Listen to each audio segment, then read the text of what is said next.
Ladies and gentlemen, distinguished speakers, panelists, and colleagues, my name is Jean d'Aragon, Senior Sustainable Development Expert at the UN Office for Sustainable Development, UNOSD, in Incheon, Republic of Korea.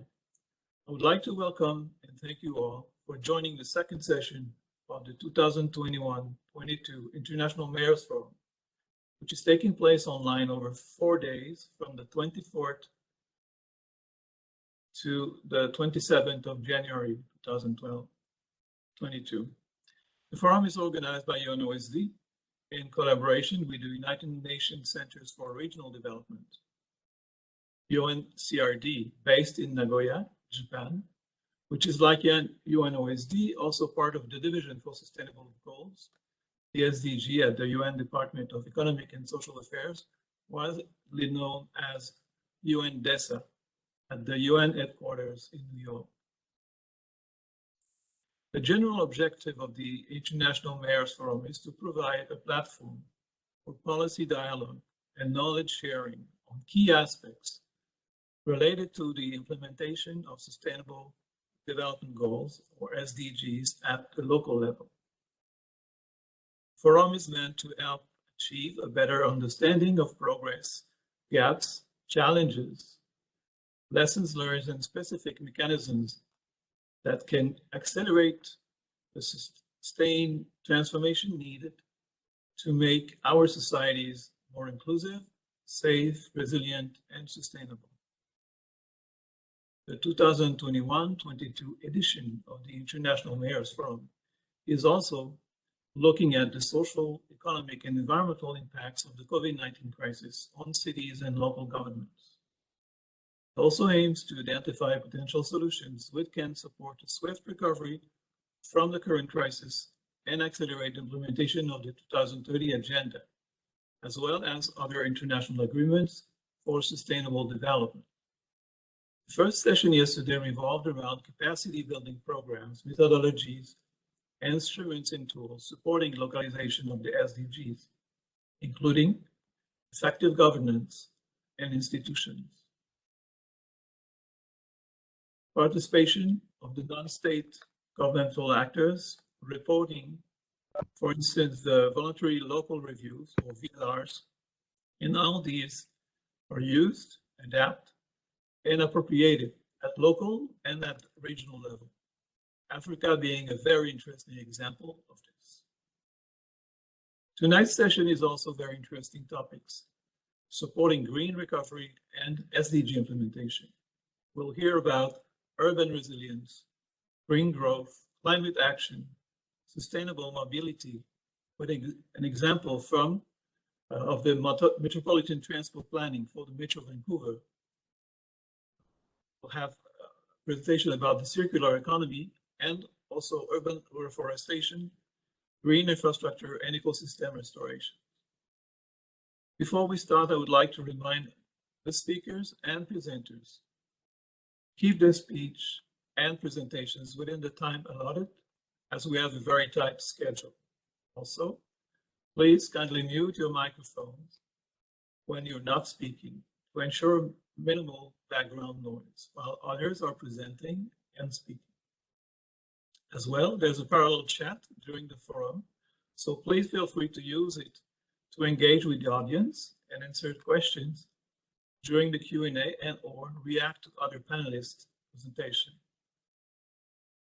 I'd like also to invite everyone in the audience to make use of the parallel chat and the Q&A to ask questions or share your comments. Please mention who you are, to whom your question or comment is directed, and from whom you would like an answer. Also, please note that all the material will be uploaded and available on the International Mayors Forum webpage, including speeches, presentations, and all the video recordings of the session. The e-link will be provided in the chat box. Finally, I would like to remind you to please join us tomorrow, Wednesday and Thursday, for the other sessions of the International Mayors Forum, spreading over 4 days. The links will also be shared in the chat box. Thank you. Now let's start with our first speakers.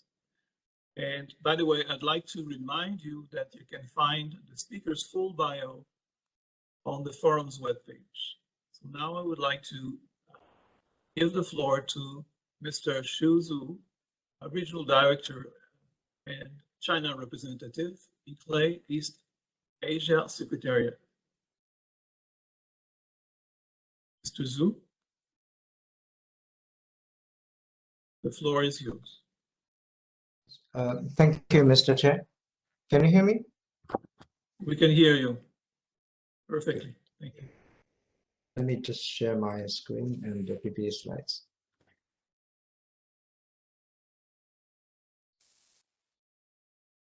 Can you see my slides? Okay. Good. Thank you very much. Thanks for the invitation by Oecd. Distinguished mayors and colleagues and friends. My name is Zhu Shu. I'm the regional director of Equitable East Asia. My statement's topic is enhancing urban resilience through an integrated approach. First, my organization, Equitable, we are a global network of local governments active in more than 125 countries, supporting local governments to achieve sustainable development through Equitable 5 pathways, which include the low emission development pathway, nature-based development pathway, equitable and people-centered development pathway, as well as resilient development pathway and circular development pathways. We believe that these are bases for sustainable urban development that considers the complexity of urban systems. These pathways also encourage holistic thinking and policy making to ensure that our local government members to optimize the impact of sustainable actions. So today my statement's topic is focusing on urban resilience. But first question is, why are we talking about urban resilience? Why urban resilience is important to the local governments? First of all, we all know that more than half of the world populations are living in urbanized world.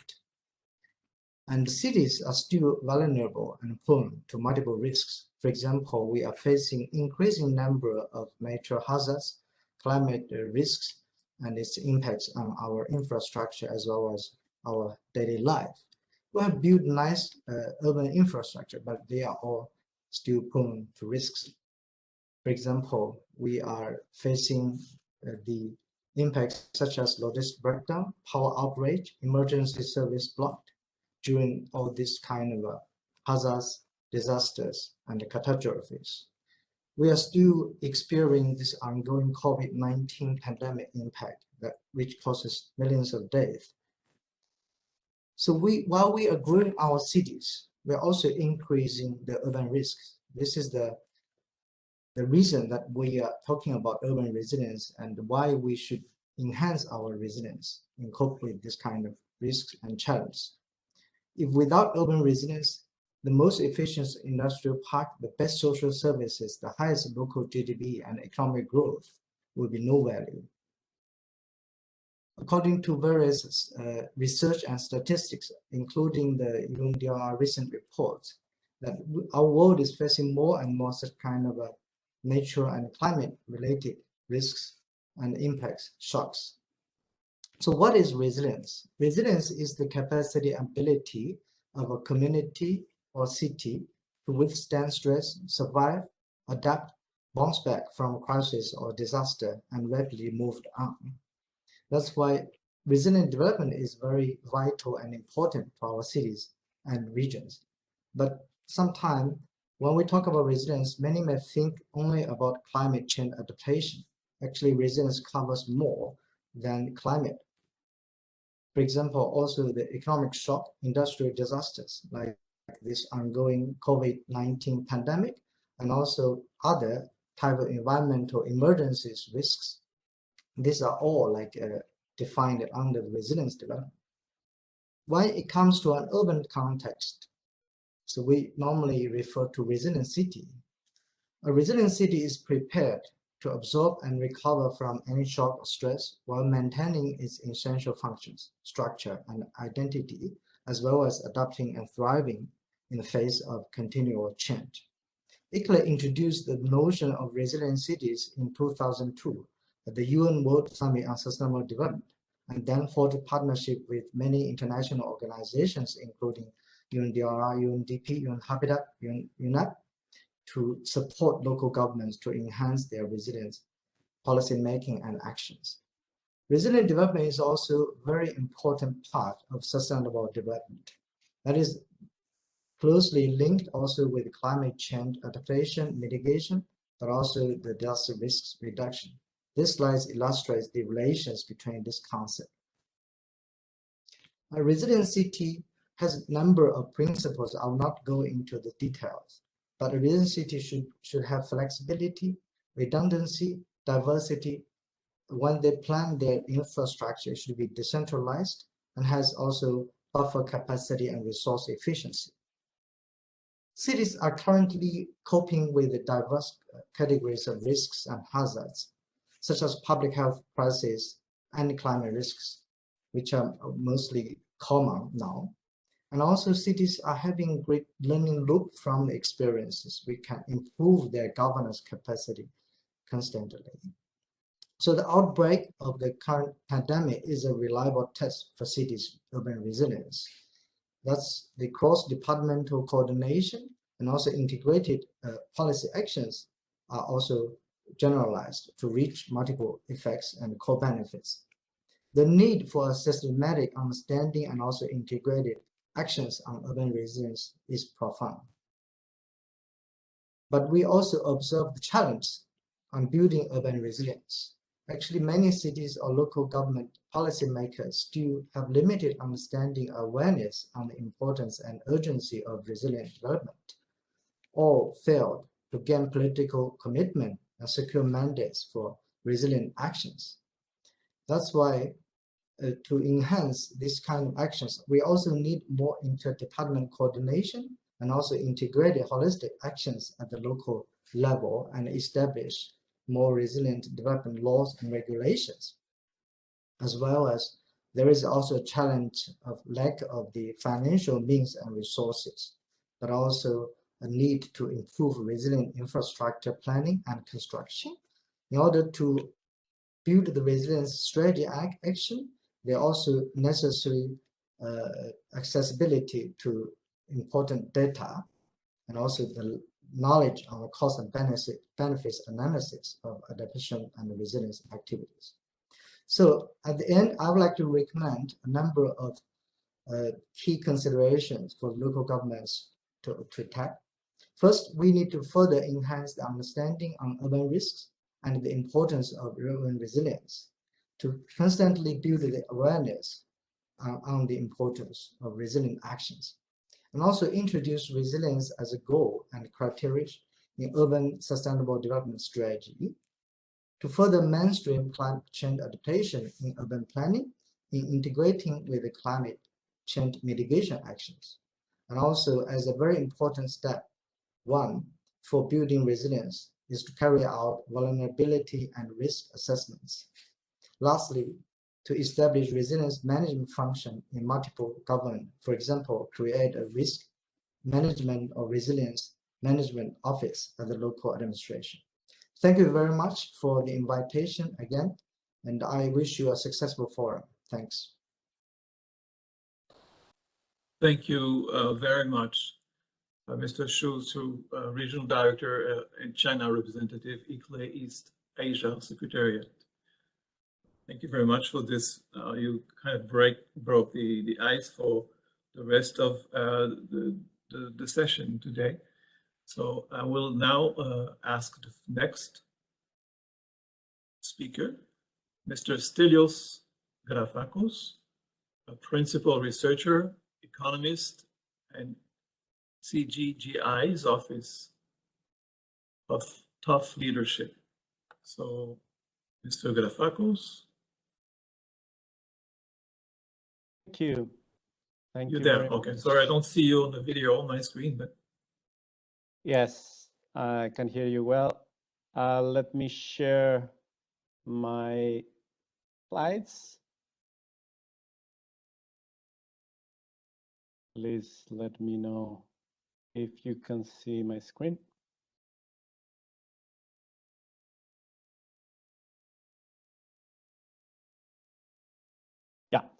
Okay, thank you. Ladies and gentlemen, distinguished speakers, panelists, and participants, this is a great honor and pleasure of having the opportunity to speak in this important forum, the International Mayor Forum, about the prospects and challenges of green growth as a driver for an environmentally sustainable and socially inclusive recovery at the national and subnational level. So I would like to start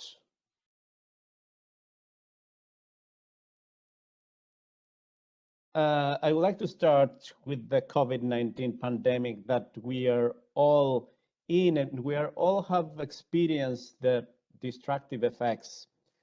COVID-19 has changed our lives more than anyone else had predicted, could imagine.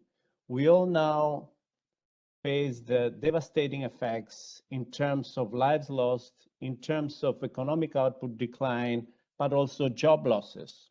According to ILO, the International Labour Organization monitor, employment income in 2020 has been decreased by 8.3% globally in average. And those who suffered the most are those in low-income countries, in the poorest segments of our societies, especially those countries with high share of informal sectors.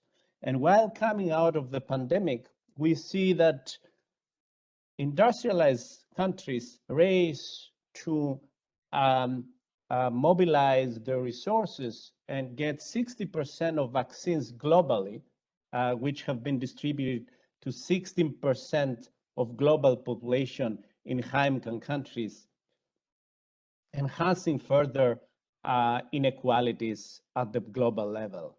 We also see that advanced economies having the resources also to invest in recovery. Some of those are also invested in green recovery, around 28% of their GDP, whereas middle and low-income countries, the numbers are approximately between 2 and 6.5%, which is much less compared to high-income countries. So again, the pandemic, we see that has not only confirmed the inequalities, but has exacerbated and enhanced the inequalities between high and low-income countries.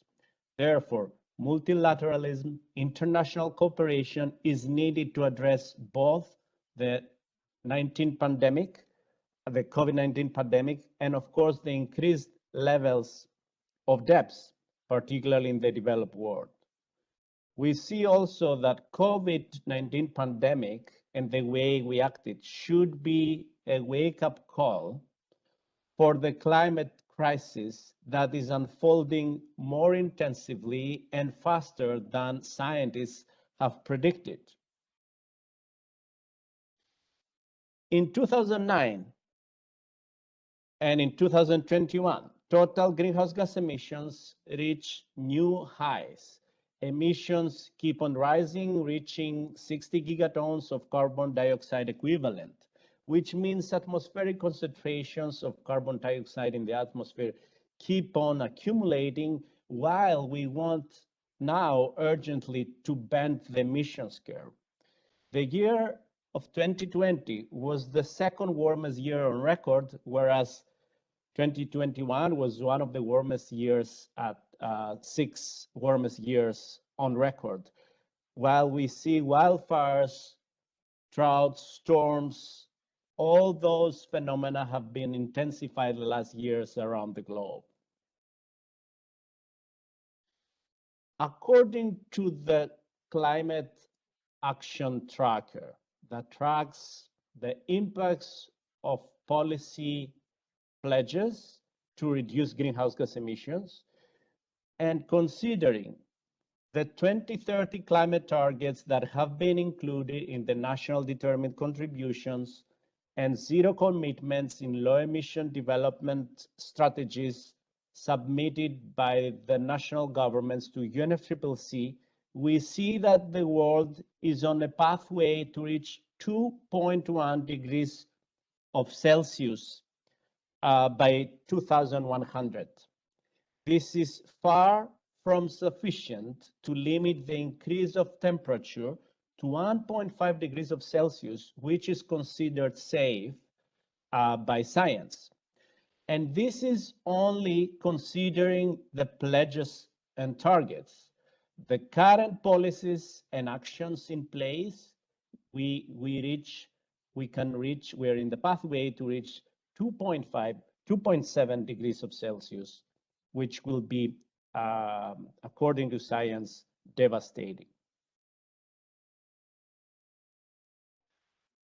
The IPCC, the recent IPCC report clearly concludes that this is our make or break decade to limit global temperature rise to 1.5 degrees.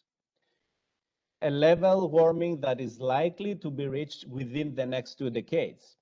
The report also warns that the window of opportunity is rapidly closing for action to avert climate catastrophe.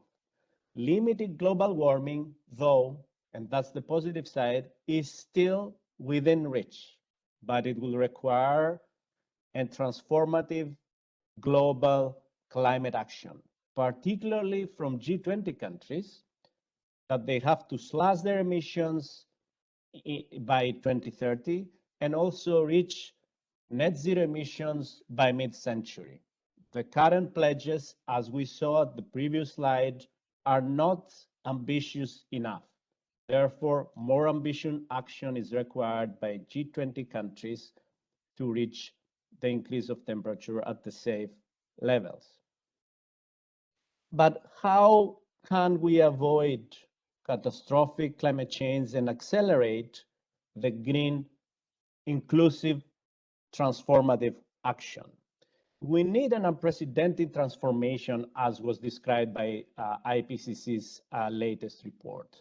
That means we need to transform our energy, our transport, our urban, our food systems, enhance circular economy in all sectors, enhance carbon sinks through forestation, reforestation, and forest protection. Green and inclusive are intertwined concepts and should go hand in hand. We cannot have green transformative action without having an equitable and inclusive process here. And we should make sure nobody is left behind, particularly the most vulnerable and poorest segments of our societies. I'm going to highlight here the main pillars for an inclusive, for a green and inclusive transformative action. The first one is commit and plan for net zero emissions by 2050. We see some positive signs that more and more governments commit to net zero emissions by mid-century, some countries by 2060. These pledges are in the right direction, but they should be accompanied by concrete roadmaps how to reach those targets, how to reach net zero emissions by 2050. This is something that is still missing. And we need to make sure that those roadmaps and those actions are well explained and elaborated through the long-term low emission development strategies that countries are expected to submit to the UNFCCC, which can provide them strategic direction on how they can decarbonize their economies while at the same time meeting national and subnational development objectives. National governments, when they develop their LTLEDs, they can include urban development objectives as well and make sure that urban climate action is well mainstreamed in these national low carbon emission development strategies.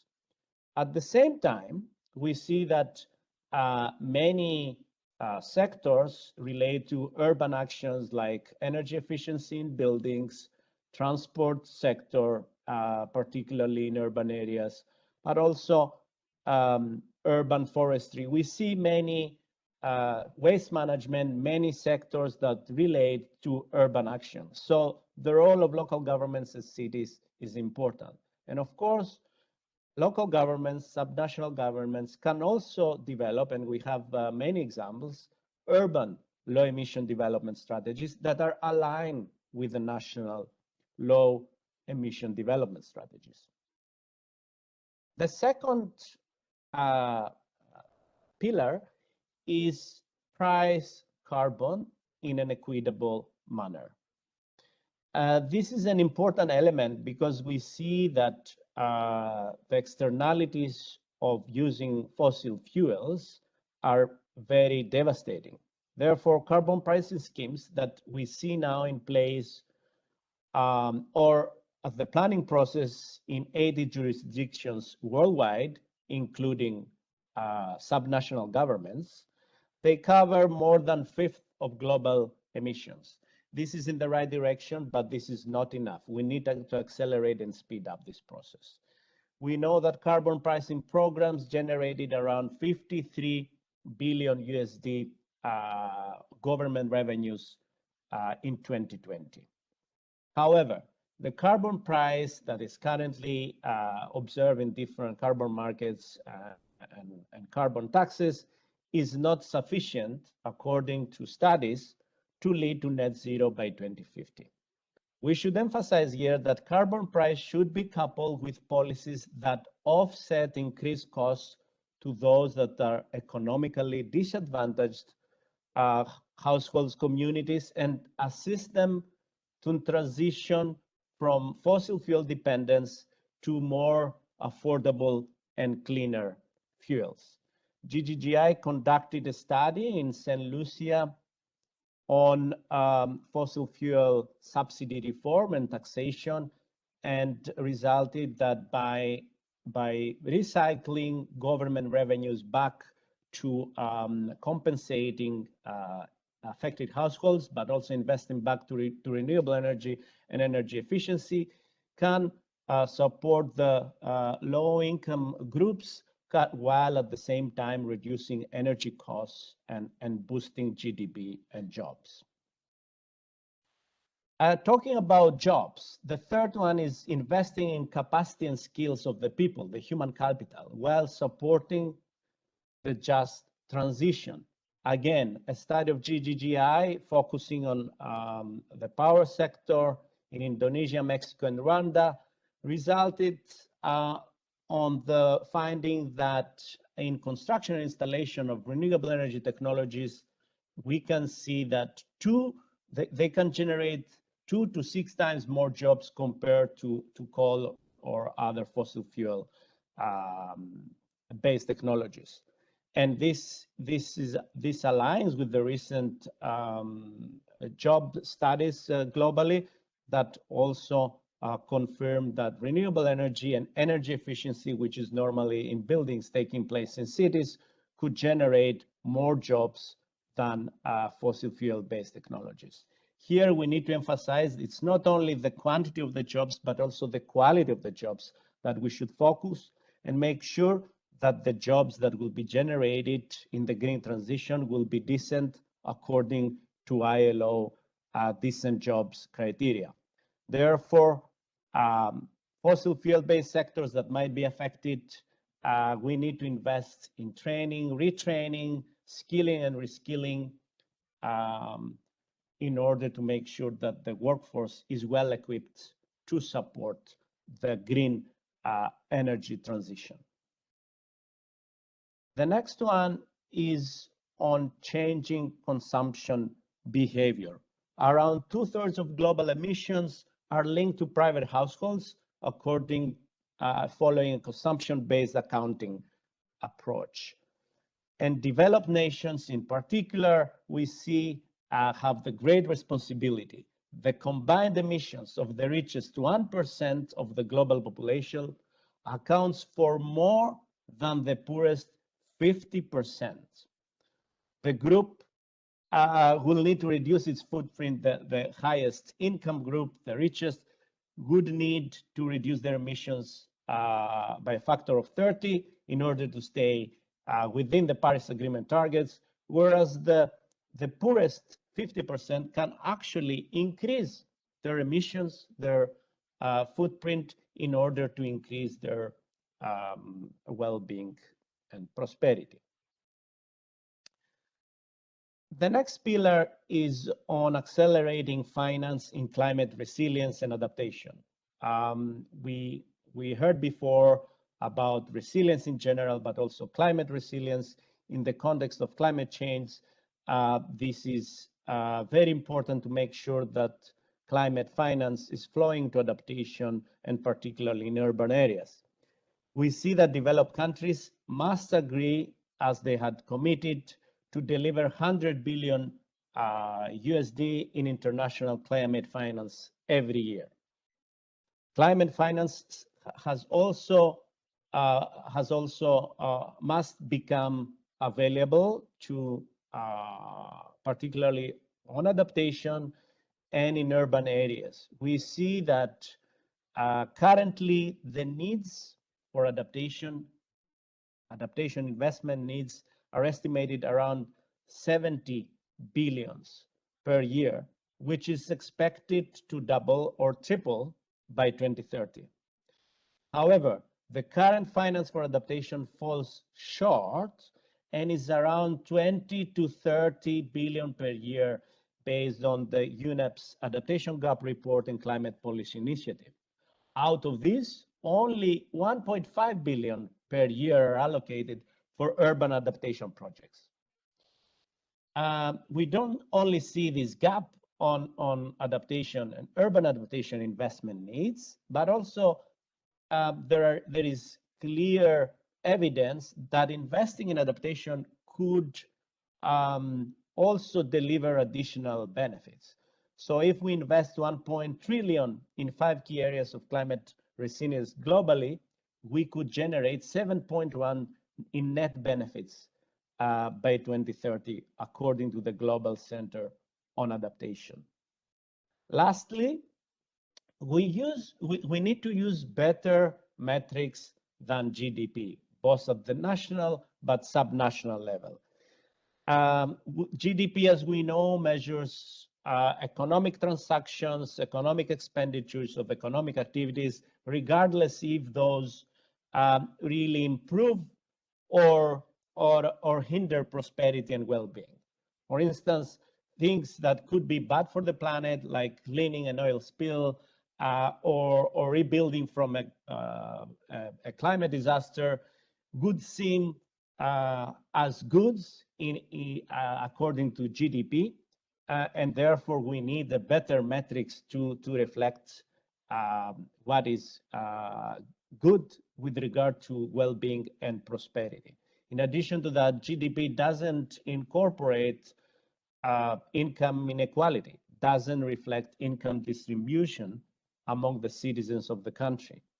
And lastly, it measures only financial flows and it doesn't take into account environmental activities or natural stocks, which often are the foundations for a sustainable economy. With that, I would like to finalize my presentation and highlight that this is probably our last chance, as has been already highlighted by IPCC, the last chance of window of action, which is actually narrowing fast. Today's investments will lock in our economy and our planet for the decades to come. Green and inclusive transformative action is needed urgently and rapidly, more than ever, while we need to avoid repeating the mistakes that governments did on addressing the COVID-19 pandemic and make sure that nobody is left behind. With this slide on Blue Skies and Net Zero by 2050 campaign, which is an initiative of the Korean government with GGGI and other non-governmental actors that aim to raise awareness on reaching net zero emissions by 2050 while tackling air pollution. I will close my presentation, and I would like to thank you for your attention. I'm happy to answer any questions you may have. Thank you. Thank you very much, Mr. Stelios Grafakos, Principal Researcher Economist in CDGI's Office of Tough Leadership. Thank you very much for your presentation. We see that the cities are playing a very important role. We could see in all your presentation that was very well demonstrated. Thank you very much. Now we'll go with the next speaker. We'll go with Mr. Rogier van der Berg, Acting Global Director, WRI Ross Center for Sustainable Cities, so World Resource Institute. WRI. See your, and your presentation is on the screen. Floor is yours.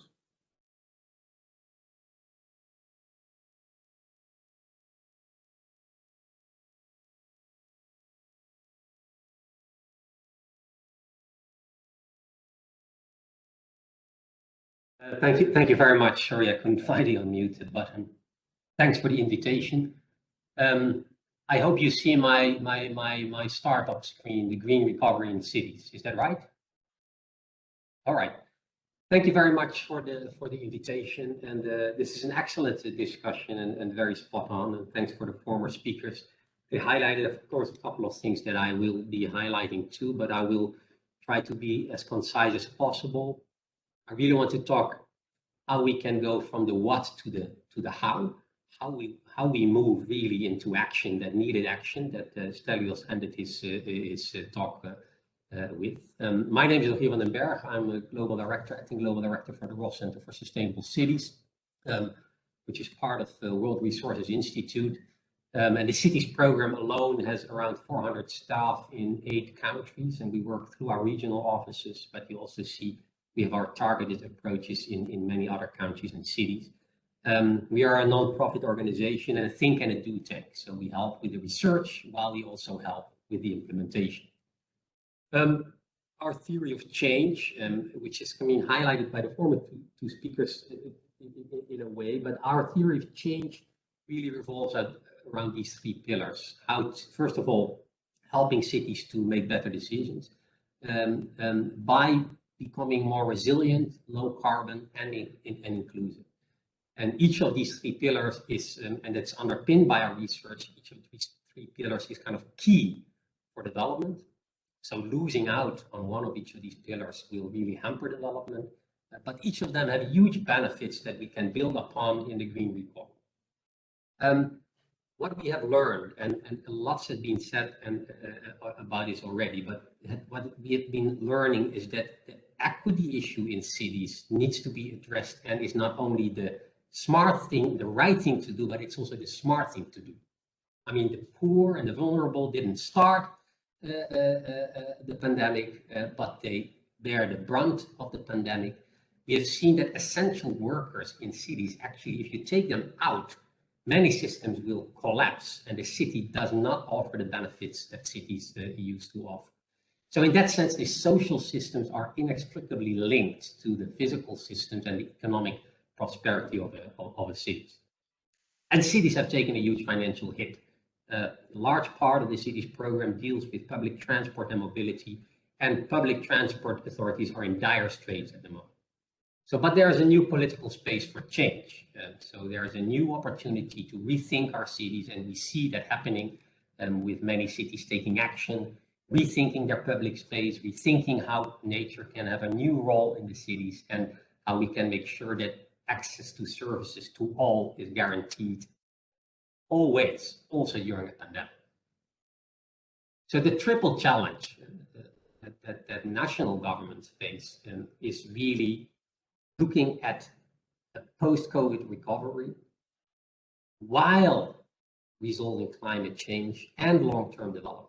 And these 3 things, each of them are key for their success. My point here that I want to make, and I want to underpin with some of the research that we've been doing, that cities are a key driver and a huge opportunity for national authorities to really move their agenda in each of these 3 key pillars forward. Cities are the key to tackling the triple challenge. 80% of global GDP comes from cities. Cities are the development engine, the development opportunity where most of the jobs are related. And they're significant emitters, so responsible for 70% of energy-related global CO2 emissions. So I just wanted to kind of re-emphasize this because we know it, but this is why these are these engines for the opportunity of a recovery, job creation, while mitigating climate change. And we know how to do that. So what is the solution? As I already said, these kind of 3 pillars, developing zero carbon resilient inclusive cities. And we know that there is, by applying technically feasible and currently available low carbon measures for developing compact, connected and clean cities, that's a solution. And that means investing in the transformation of buildings, transport systems, material use and waste. And then you really get the big bang for the buck. Second is the enabling of climate resilient infrastructure that takes into account and makes sure that climate vulnerability is not increased but reduced. So both creating climate mitigation measures while thinking on the vulnerability aspects of it, and the support of marginalized communities. As I said in the beginning, without the communities, without all communities taking part in the opportunities that cities offer, we're going nowhere. Looking at that opportunity that cities offer, so the investments in cities, they offer some of the highest potential to unleash economic activity. As I said, this is the opportunity not only to mitigate climate change, but also to create job opportunities, which is hugely important, of course, for decision makers in the city. Now, as you can see here, the dark blue and the light blue, this is by measures of transforming buildings and make them more energy efficient and zero carbon. There's a huge opportunity to lower emissions. So buildings take up around 60% of the emissions in cities. The orange that you see here is the transport sector, and the green is the materials and waste sector. So these are the 3 key sectors to invest in cities.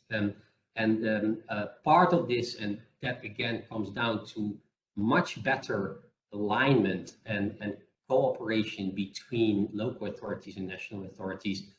Cleaning the grid, decarbonizing the grid is of course key for making these measures happen. So we see positive change. So climate positive spending has increased, but the relative share remains low. So what I show here is some outcomes of the OECD Green Recovery Database from September 2021. And we see that only 21% of total recovery spending has been on environmentally positive measures.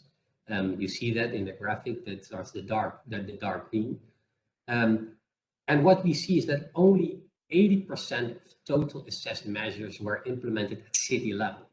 And Stelios, the former speaker, already kind of addressed this kind of lack of urban finance. In his case, he mentioned adaptation, but generally the opportunity that cities offer, the opportunities to create jobs, really require much more finance to go to the local level, either through national transfers or international support. And we need both.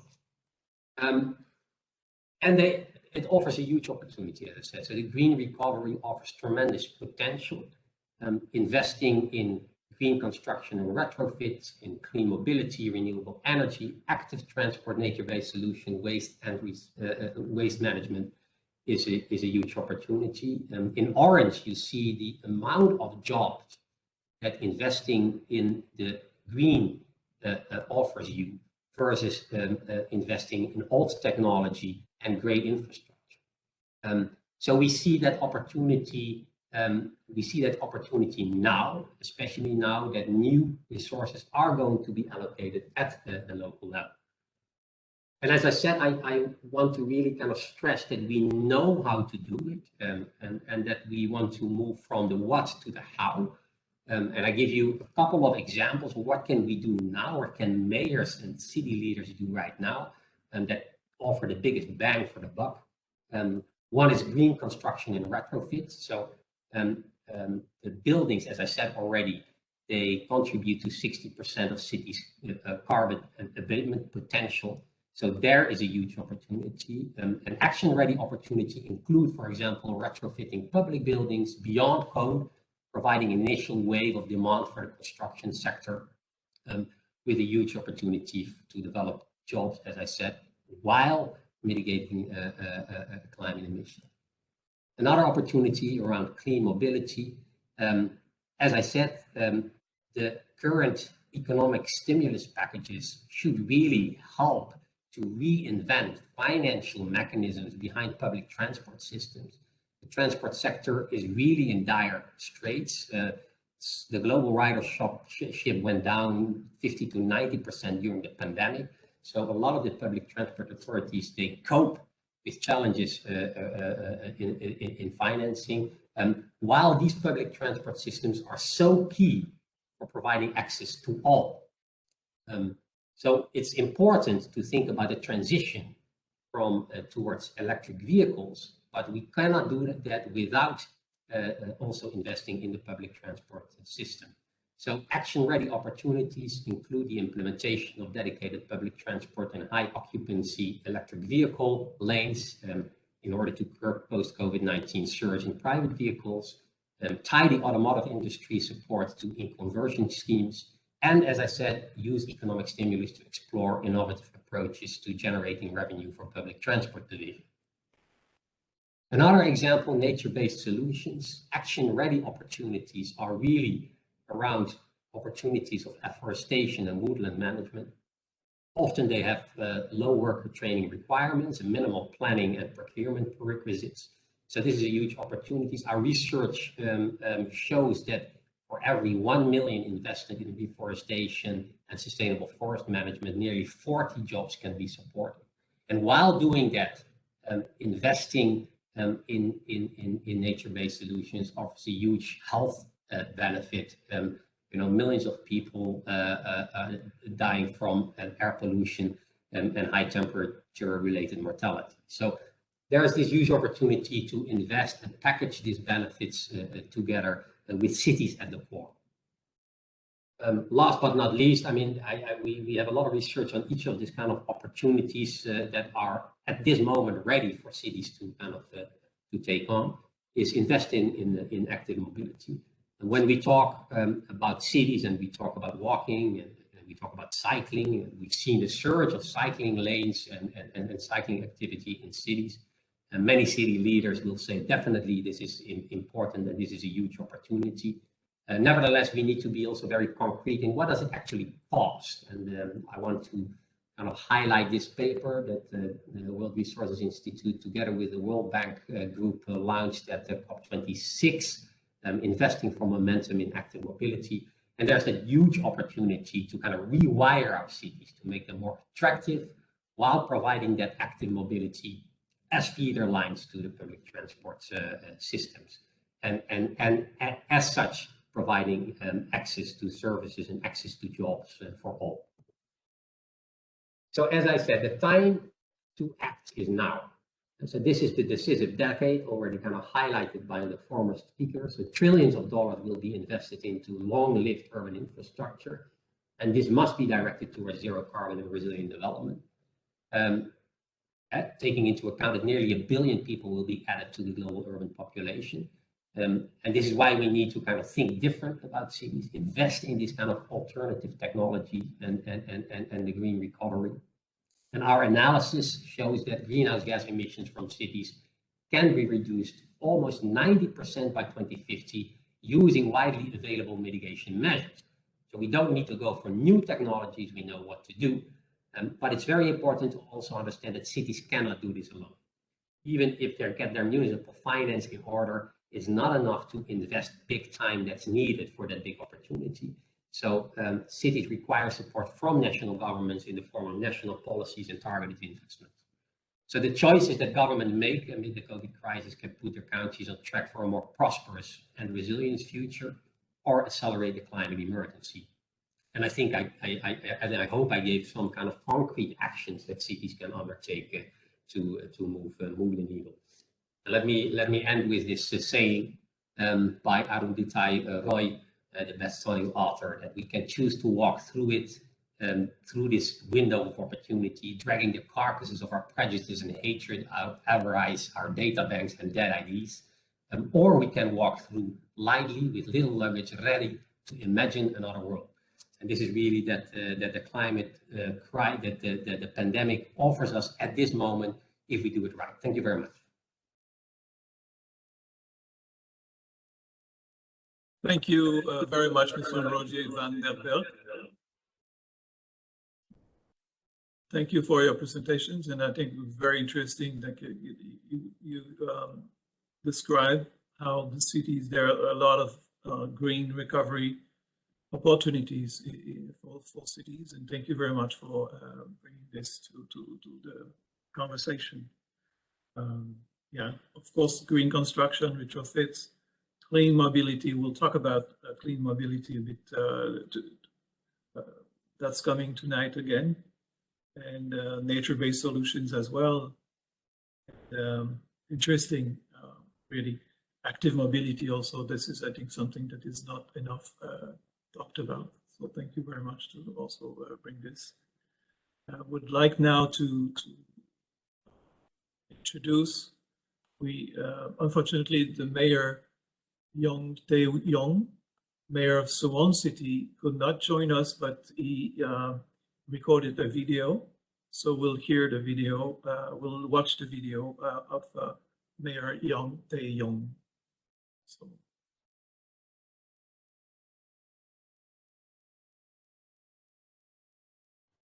안녕하세요. 저는 대한민국 수원시장 영평입니다. At the outset, I'd like to pay my deepest respects to the United Nations Office for Sustainable Development and the head of the office, Mr. Park Chung-kyu, for putting together this meaningful event for the sustainable development of humanity all over the world, despite the COVID-19 pandemic.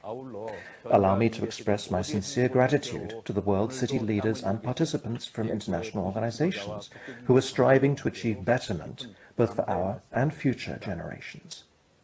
At a time when the climate crisis is becoming more and more severe, it gives me a great pleasure to share the experiences of Suwon City with you, a city where the past and future blends together, as it is home to Hwasong Fortress, a UNESCO World Heritage Site. I worked as a dedicated environmental activist 30 years ago, and while serving as a presidential secretary on the government's sustainability project, I was responsible for implementing sustainable development policies at the national level.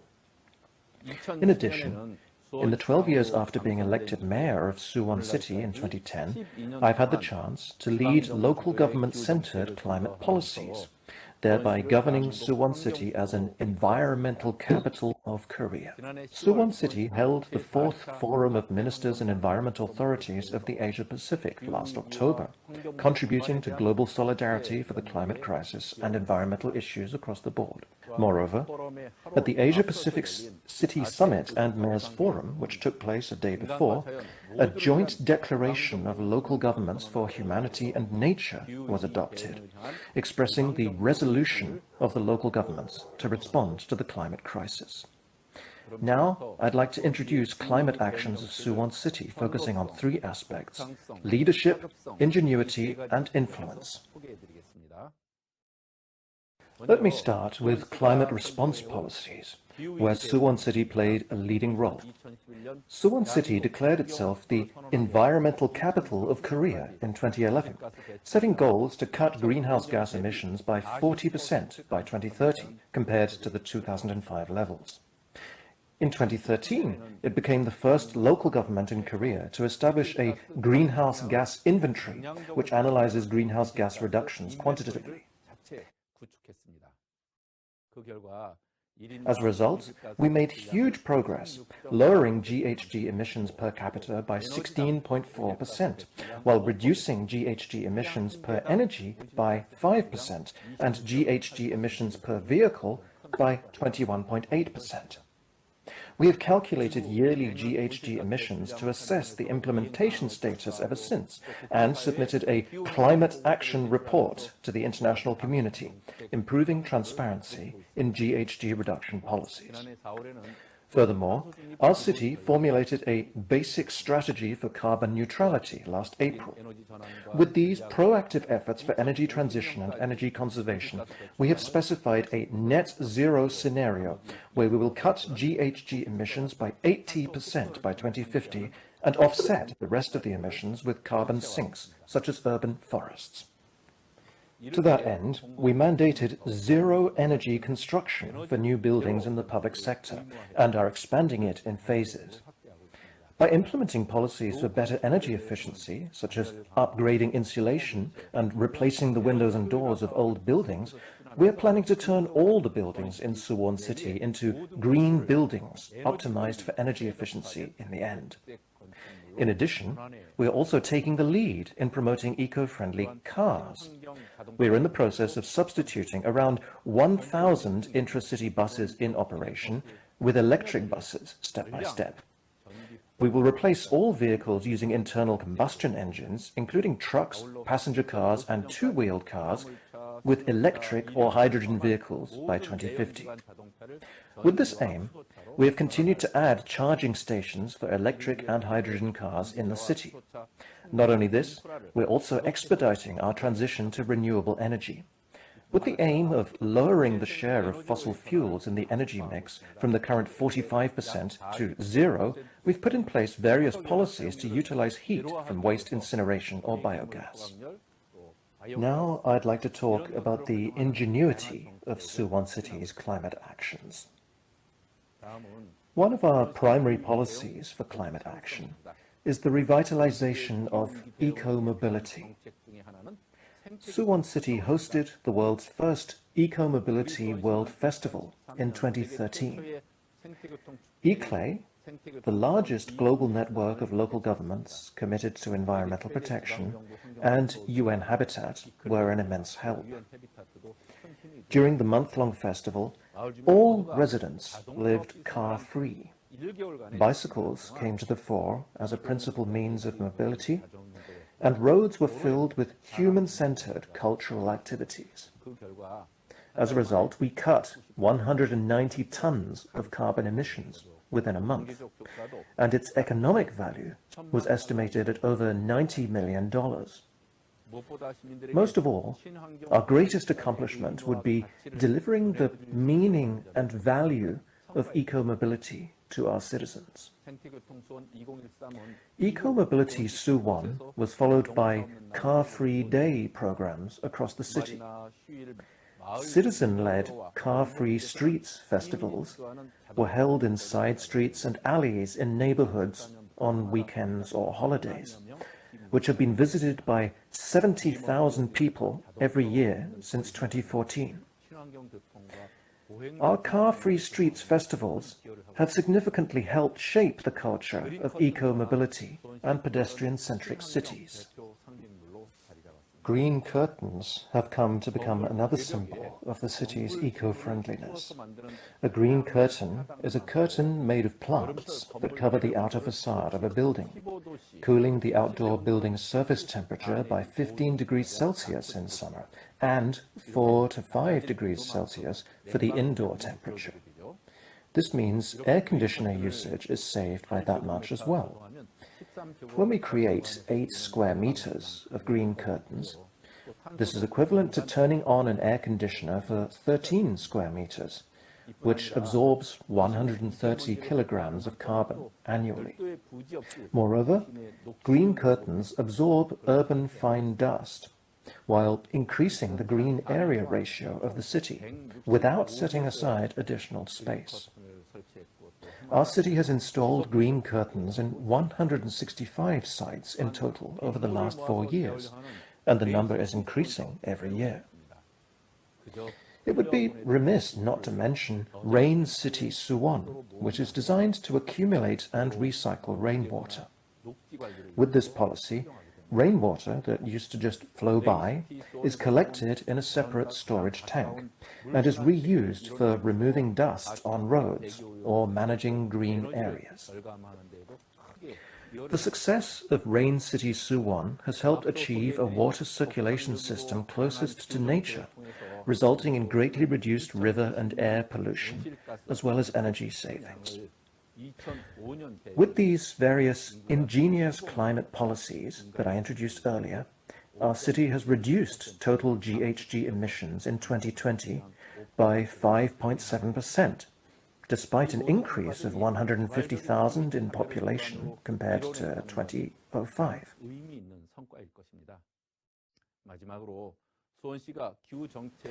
All this has been made possible thanks to the voluntary participation of our citizens, which is the most significant achievement. Lastly, I'd like to talk about our city's climate policy's influence. Recognizing that the role of local governments is one of the most critical among all the players in climate action, Suwon City has spearheaded building partnerships with local governments and civil society, both at home and abroad. Out of 226 municipalities in Korea, Suwon City has been at the center of local government-level climate action. In June 2020, our city led the announcement of Climate Emergency Declaration, joined by all 226 local governments of Korea.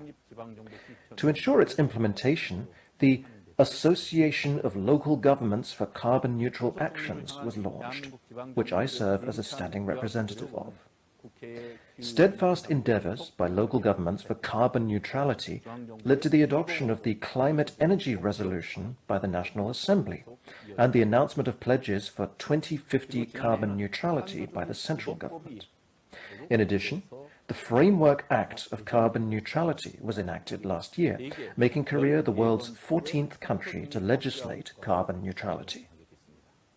Achievements made by Eco Mobility World Festival 2013 Suwon that I mentioned earlier have influenced international organizations such as the UN and major cities around the world. I was invited to the UN Habitat 3 conference held in Quito, Ecuador in 2016 to present the success story of Eco Mobility World Festival 2013 Suwon. In 2015, our Eco Mobility World Festival led to the second such festival in the capital city of Johannesburg, South Africa, followed by the third such festival in Kaohsiung, the second biggest city in Taiwan, through which we were able to share our experiences and know-how with them. In the 9th Korea-Danish Green Growth Alliance meeting that was held in Copenhagen, Denmark in December 2019, Suwon City gave a presentation of green city policies and our progress while discussing action plans for both countries' green transition at the local government level. On top of all this, we have taken part in diverse global conferences on the environment, online and offline, including Stockholm World Water Week 2021 and World Cities Summit 2021, organized by the Singaporean government, introducing to the world our environmental initiatives and adding to inspiration for the future that is good for both nature and humanity. The climate crisis is not a picture, but a reality that is upon us. It is time to act. What we desperately need now is a small action by an individual, great words. I hope a global network, including the UN, as well as every country and local governments around the world, proactively joins climate action. Suwon City promises that it will stay on track, while also leading change and efforts to build a green future for all humanity. Let me finish by once again expressing my appreciation to Mr. Park Jun-kyu, head of the United Nations Office for Sustainable Development, relevant staff members for organizing this meaningful forum despite the pandemic, and to all the participants for your undivided attention. Thank you. Well, I'd like to thank dear Honorable Mayor Tae-yong for this excellent presentations where again, there were more climate actions, concrete actions and initiatives that were discussed, the real, not only projects, but real activities that have taken place. Again, we talked about eco-mobility, car-free events, street festivals, green curtains, which seems very interesting.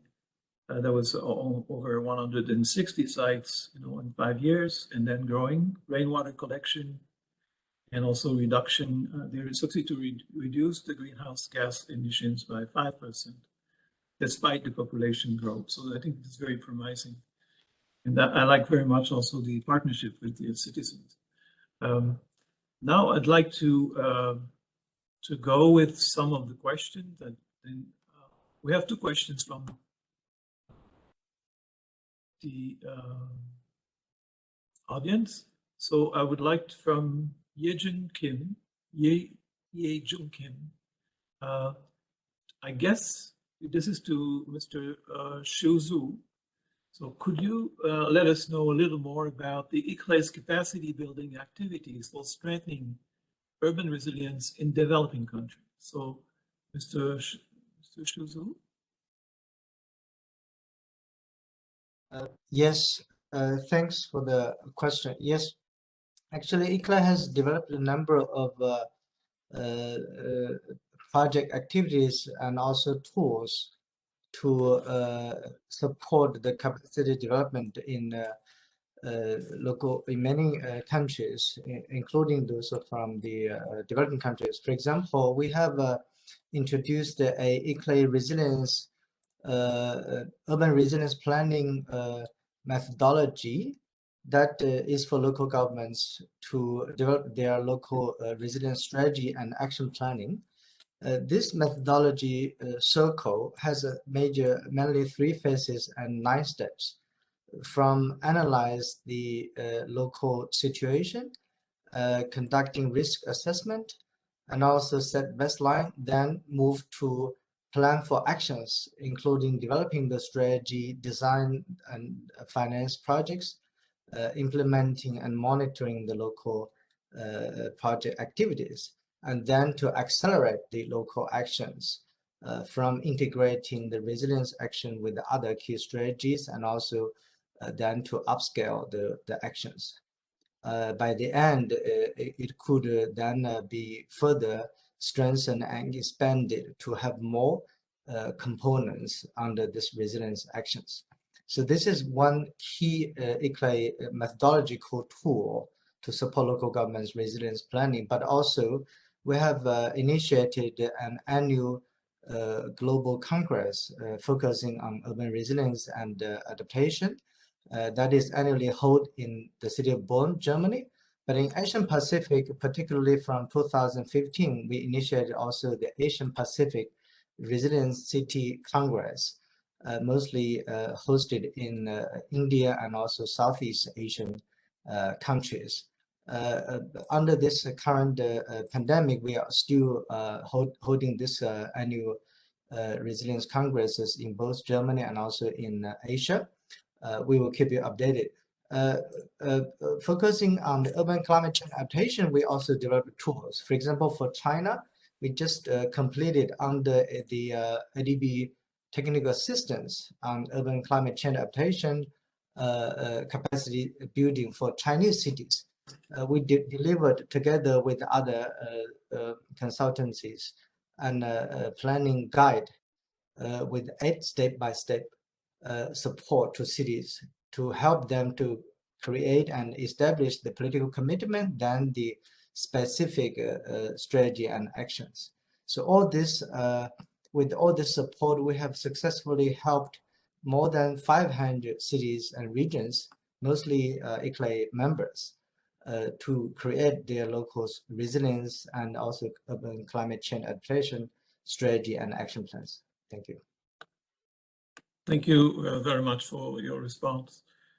I would like now to tell you there's another question so I'd like to share with you, and it's from Hector from the Philippines. And I think it didn't mention, but it's most likely to address to Mr. Grafakos.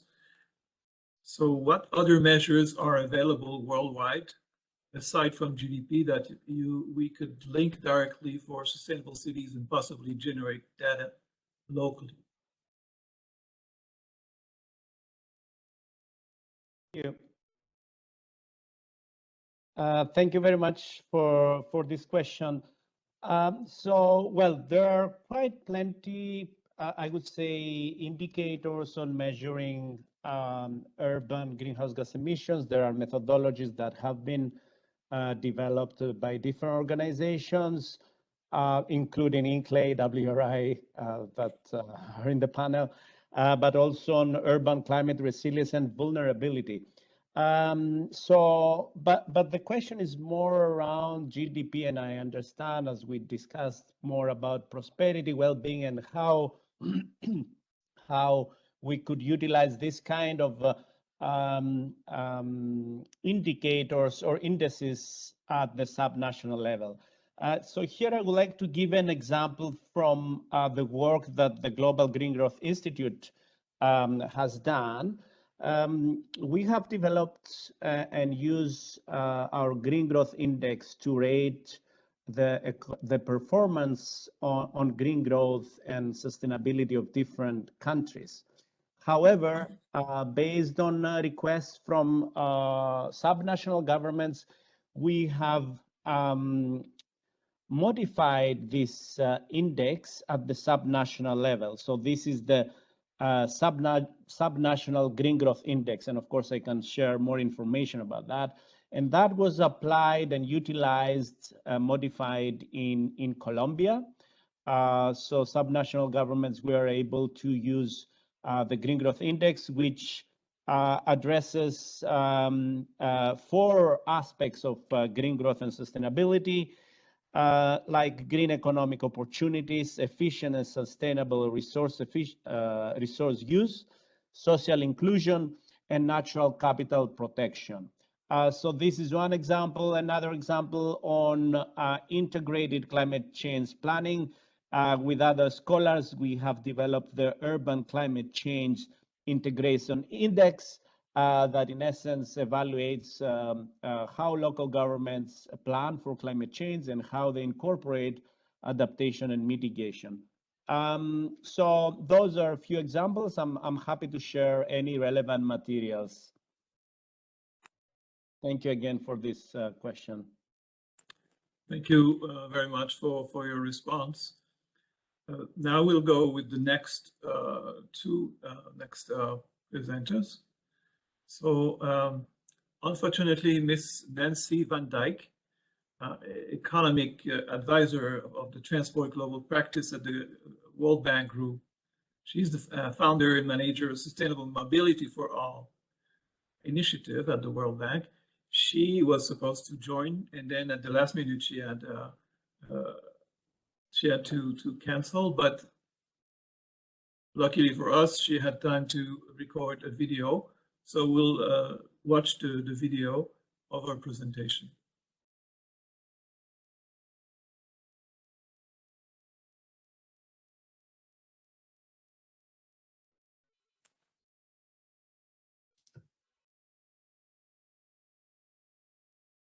Good morning, good afternoon, and good evening from wherever you are.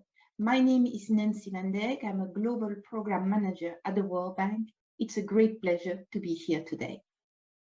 Much has already been discussed yesterday and today about the SDGs, the Paris Climate Agreement, and how these agreements are implemented in cities. Today, my presentation will make a case as to why these international agreements and other factors force us to rethink the way we make public choices in transport.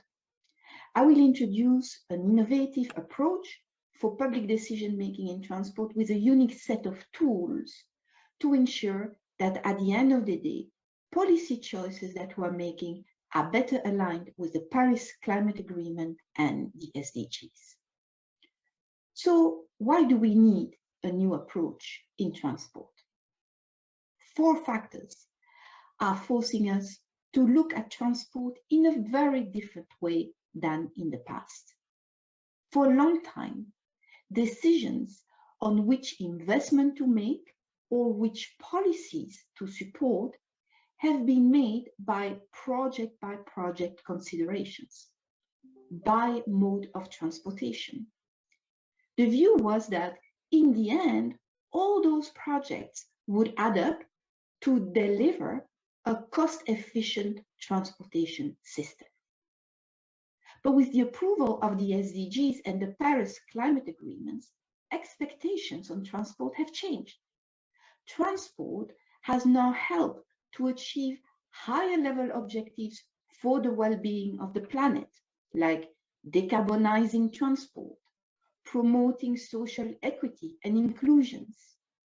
Ensuring that these new priorities are achieved requires a fundamental rethinking and broadening the whole public decision-making approach in transport.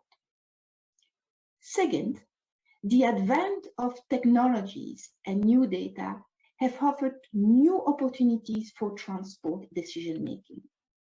It is now expected to have greater effectiveness in the way transport decisions are being made because they are now based on data.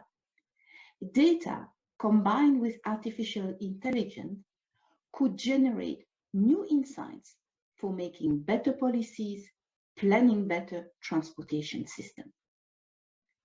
Third important trend, the governance of the transport sector must be more inclusive and more participatory.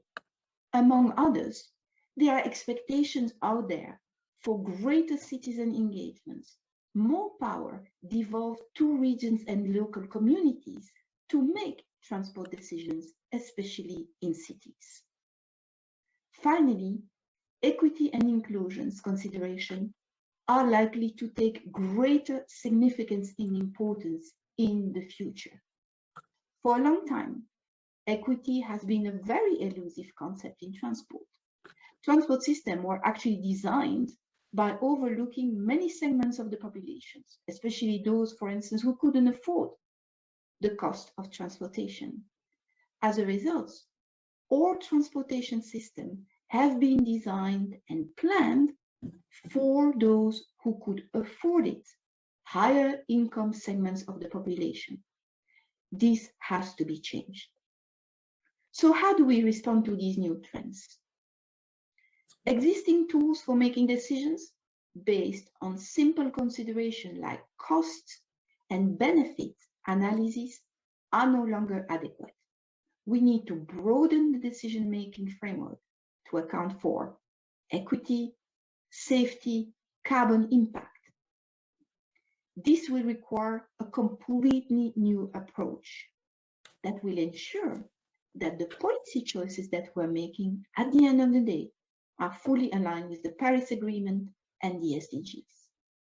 So today, my presentation will focus on what this new approach is. This approach was developed by a coalition of 56 international organizations and private companies coalesced under the umbrella of Sustainable Mobility for All, housed at the World Bank. Now, it starts with the premise that transport is a system. It is more than the addition of public transportation, cars, trains, bikes, planes, and ships.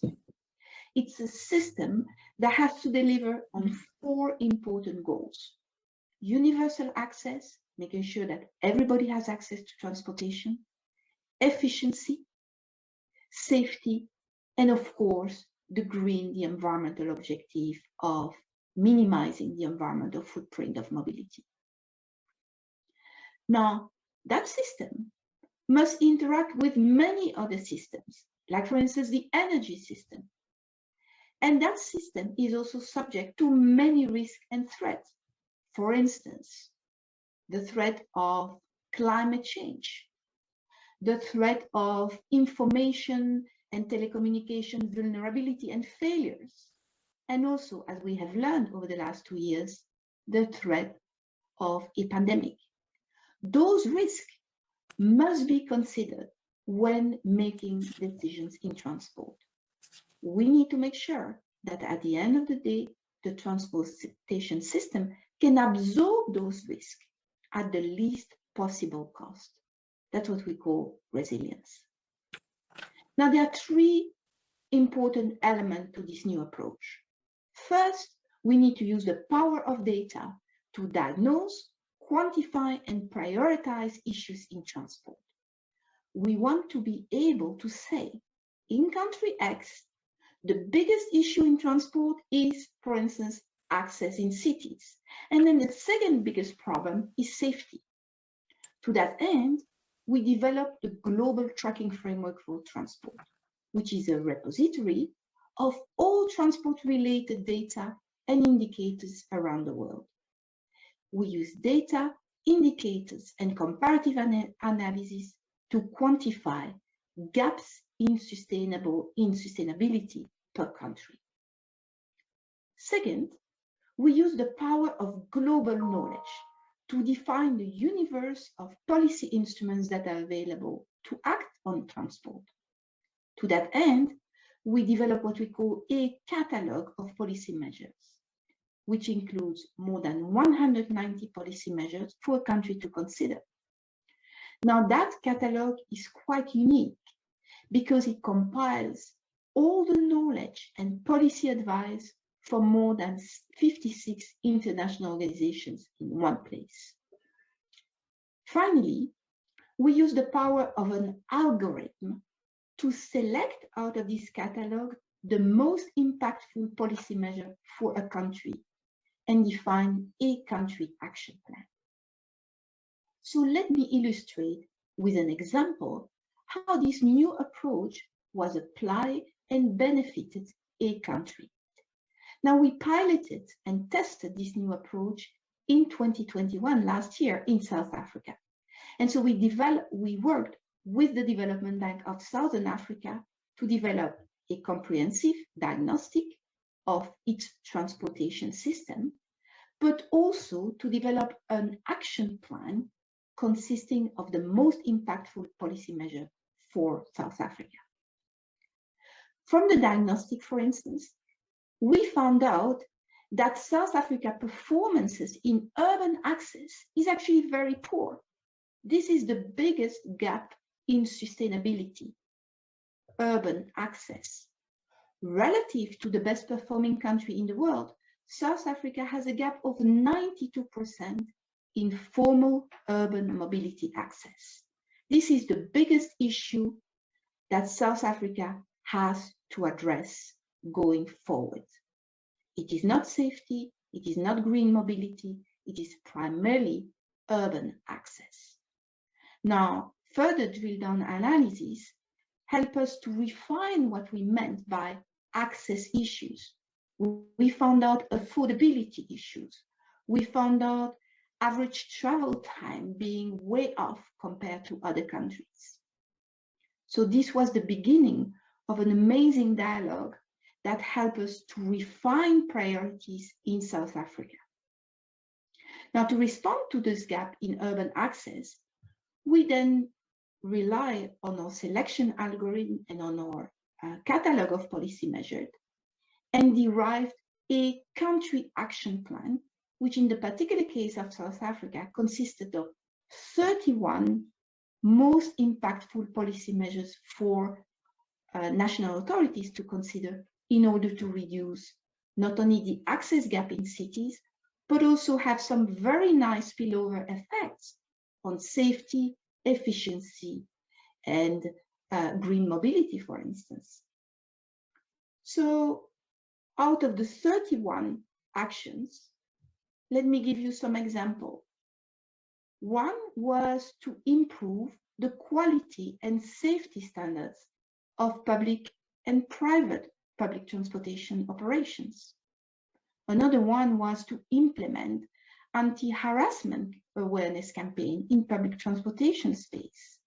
And then another one was to set high quality standards for sidewalks and bicycle paths. You will note from those examples that some of them do not require new investments. As a matter of fact, we found out that 2/3 of the country action plan consisted of policies, new policies or implementation of existing policies, rather than new investments to make. Now, we will discuss in greater depth this new approach in the South Africa pilot in an upcoming event on February 17 that I invite you to join. But in the meantime, I would like to close by saying, for thousands of years, we have traveled the planet. Mobility has defined humanity. Mobility, either physical or virtual, has become essential in the way we live today. And yet, we know that our transportation system falls short of those expectations. So in sum, we need to go back to the drawing board. We need to set our minds free and open our toolbox. New data, technologies, partnerships are here and there to help improve our thinking and our actions in transport. This is why we welcome gatherings like the one we have here today, and we thank the United Nations Office for Sustainable Development for this opportunity to engage with you. We have a shared responsibility for future generations to fix our transportation system globally. So I invite you to join this movement and be part of the solution. Thank you.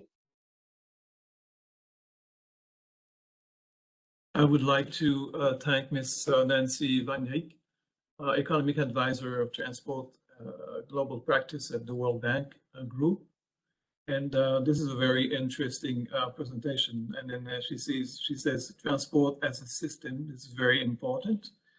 And I think that we hope to be able to eventually, they have a capacity building program around the presentation she made. And eventually we would like to hope to partner or to bring to the next International Mayors Forum when people could gather together, and then having more sessions on specifically on this approach. But I think this was a really good introduction for the next speaker at the same time. So we have also would like to discuss now country region experience, metropolitan transport planning. And then we have the Honorable Mr. Jonathan Cote, Mayor of New Westminster, Chair of the Translink Mayor Council, Metro Vancouver, Director and Chair of the Metro Vancouver's Regional Planning Committee in British Columbia, Canada. Thank you very much, Mr. Mayor, and then the floor is yours. Please go ahead. Well, thank you very much, and good morning and good evening, everyone. It is it's very early in Metro Vancouver right now, but I'm incredibly happy to be here at the International Mayors Forum to help share some of the experiences we've had during the last few years during the pandemic with our long-range planning, which is critically important. I'm going to just see if I can share my screen, if that's possible.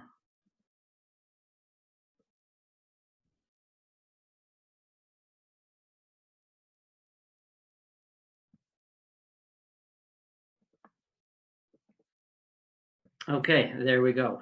Well, good morning. As I said, it's a pleasure for me to be here this morning and this evening, wherever you are in the world watching, and excited to be able to share some of the experiences we've had with our planning initiatives in the Metro Vancouver region. Now, I suspect a lot of folks are aware of the Vancouver region in Canada. But Metro Vancouver is actually made up of 23 different jurisdictions, 22 cities, and one treaty First Nation that makes up a federation of cities in the region. We have a population of 2.7 million people, and within our province of British Columbia, that actually represents more than half of the population in the entire province, which is quite a large province.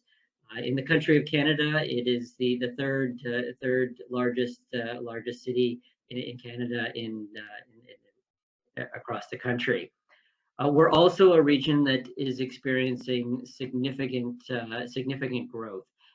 We've been experiencing growth for many decades in the region and have been a really attractive place to grow, both from new residents coming from Canada, but also lots of new residents coming internationally to make Metro Vancouver an incredibly diverse region.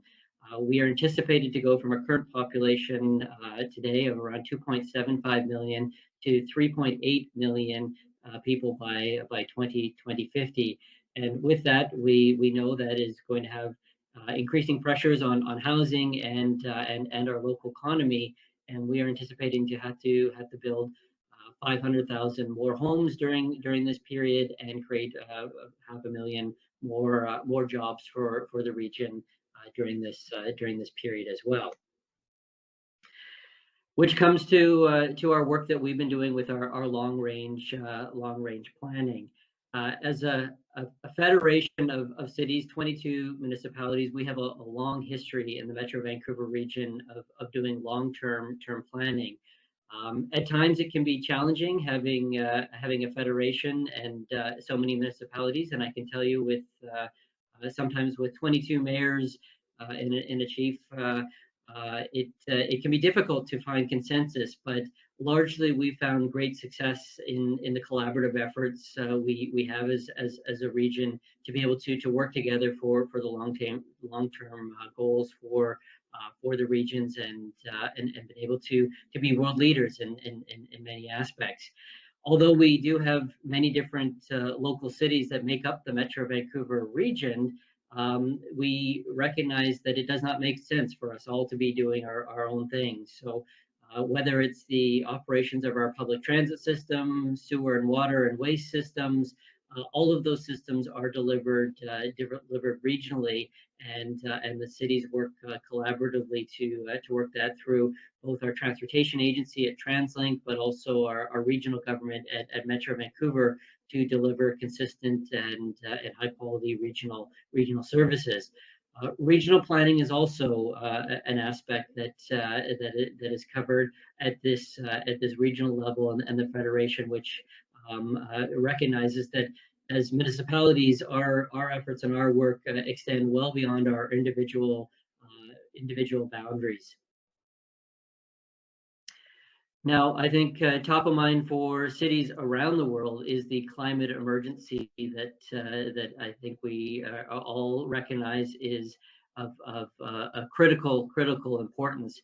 And I think, unfortunately, we are all now as communities starting to experience the effect of climate change. This is no longer a challenge or issue that will hit us in the future. This is a matter that is hitting us today.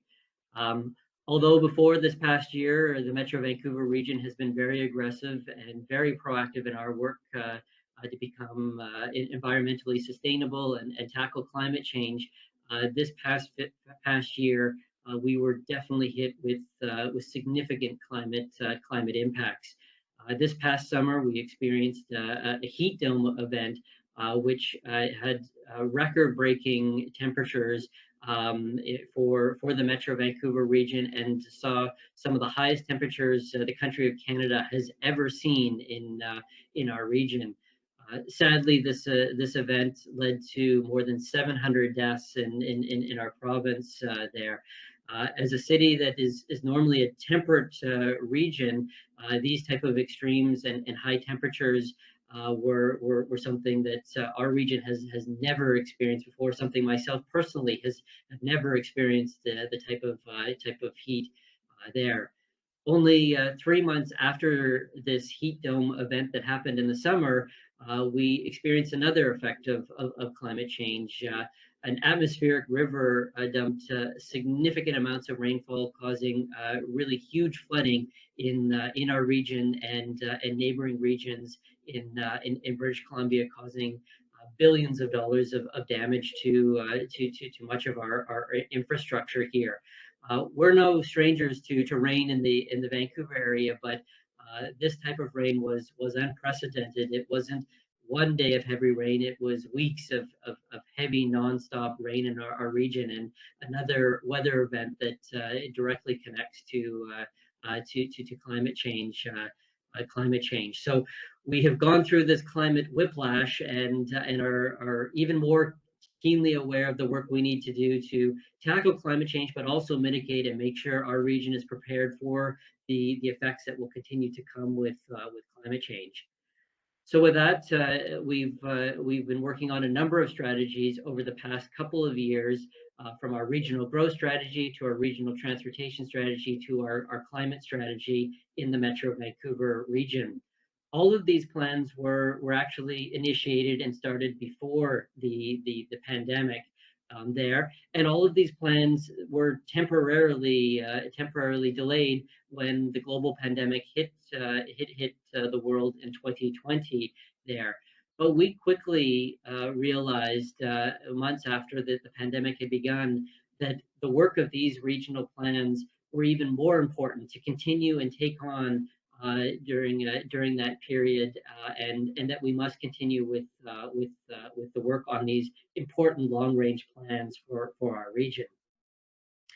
The first plan is Metro 2050, which is our regional growth strategy for the Metro Vancouver region. And the main goal of this strategy is to really help shape where growth in the Metro Vancouver region is going to occur. As I mentioned before, we are a region that is rapidly growing by 35,000 new residents each year into our region. And how we shape that growth and where new growth and where existing growth shapes in our region has a huge impact on a lot of our sustainability goals in the region. So Metro 2050 has five main core goals. First, to create a compact urban area.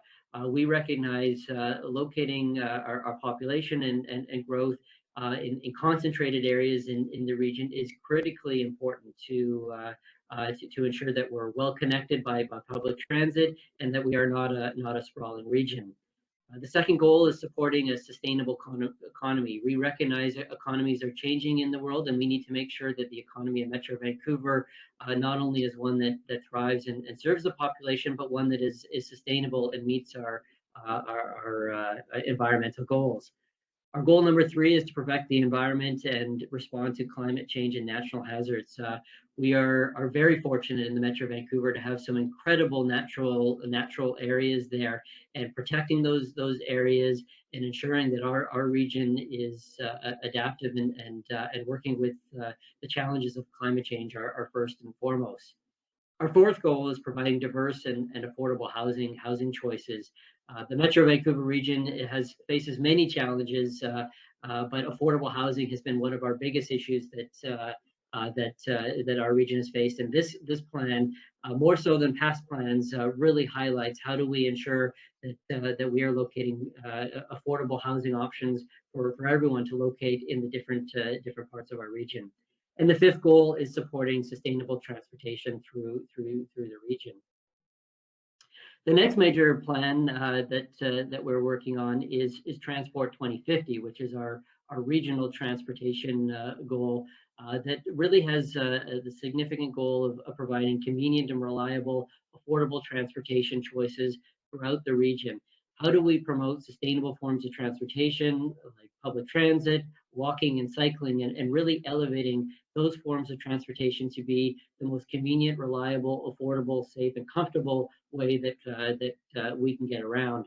I think it's really important to recognize that we have undertaken this planning work both for our long-range transportation planning, but also our long-range regional growth and planning study at the same time, because I think we have recognized that transportation planning and land use planning go hand in hand together. And this has been the first time in our region that both of these long range plans have been developed at the exact same time. And that has been a huge benefit in terms of how those plans work and working them together. Previously, they had been developed in isolation, but I think we've recognized, given how much land use planning and transportation planning go together, that these two types of planning documents really do need to be planned very closely together.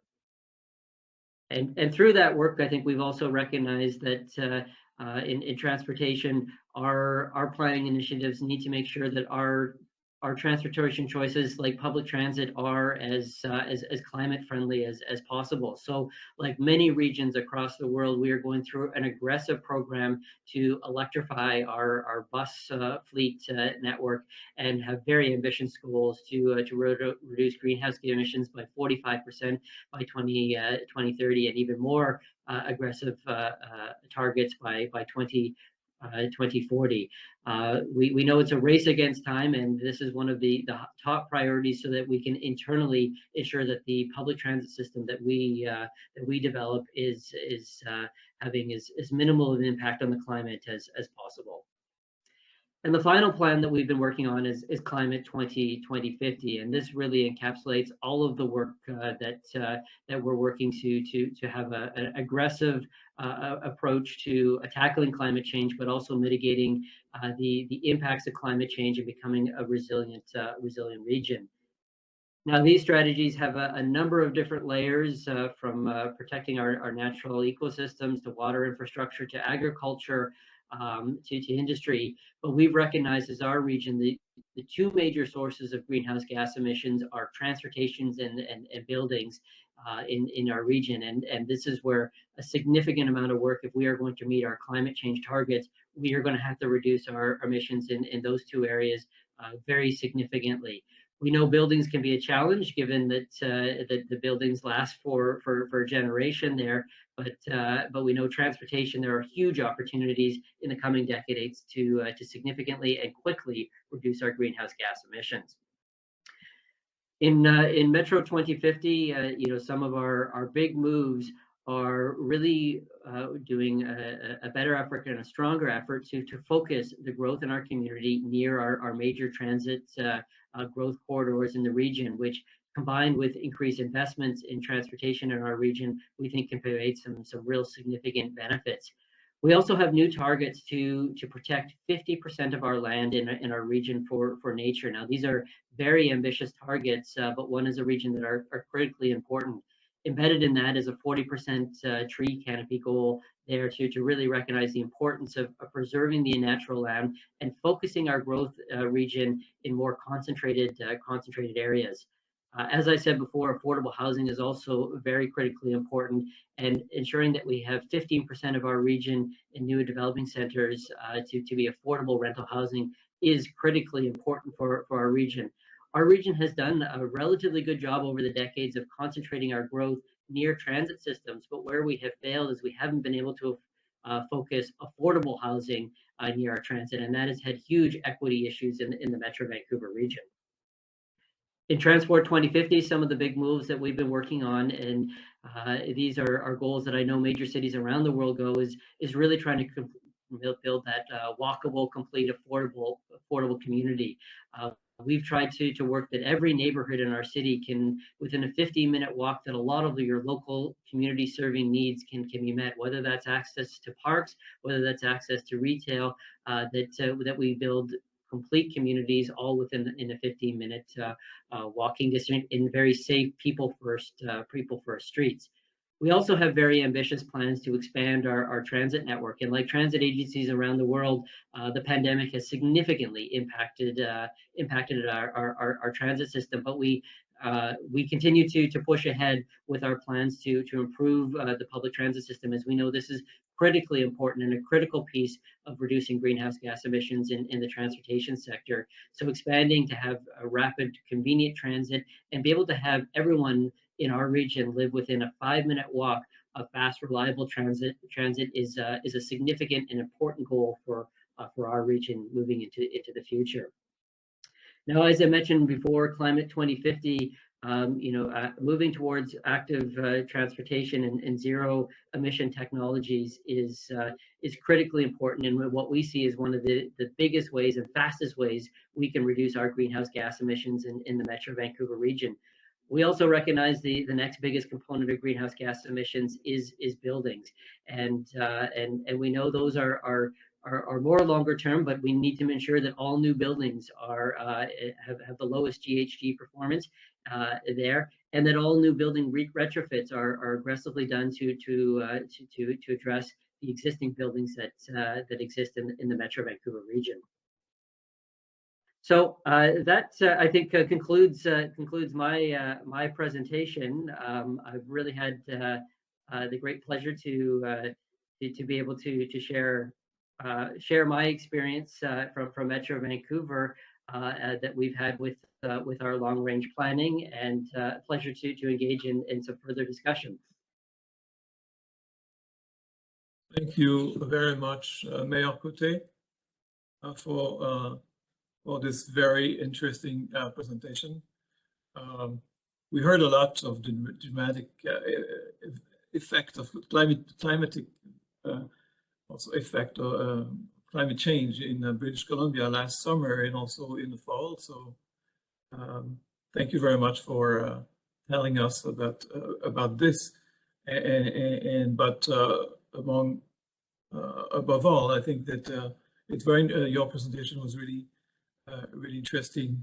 I noted, I mean, you don't see only transport, but you see this also as a system or holistically.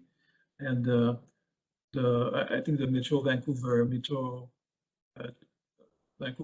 2050, like the goals you have, it shows how you see that everything is all connected. And you talked about land use planning and transport planning. So you don't only plan for transport, but you have to organize your city. Creating a compact urban area is a very important point also to make. And then I won't name sustainable economy. We discussed about this. Protect the environment, respond to climate change, natural hazards, provide diverse and affordable housing choices. This is very important. And I know that in Vancouver, houses prices are going very high. And then you have poor communities that are kind of somehow pushed outside, or housing is very outside their affordability. So, and also sustainable transportation choice is very important. Thank you very much, Mayor Cote. We know it's you joined us at 4 in the morning at your end. You said very early, but you didn't mention exactly. But thank you. Now it's about 4:45 in your city. So thank you very much. I would like to give the opportunity to the other speakers to ask or interact with Mayor Cote. We have some of the speakers who presented already, or the ones who are to present, to interact with Mayor Cote now. Should I invite? I don't see.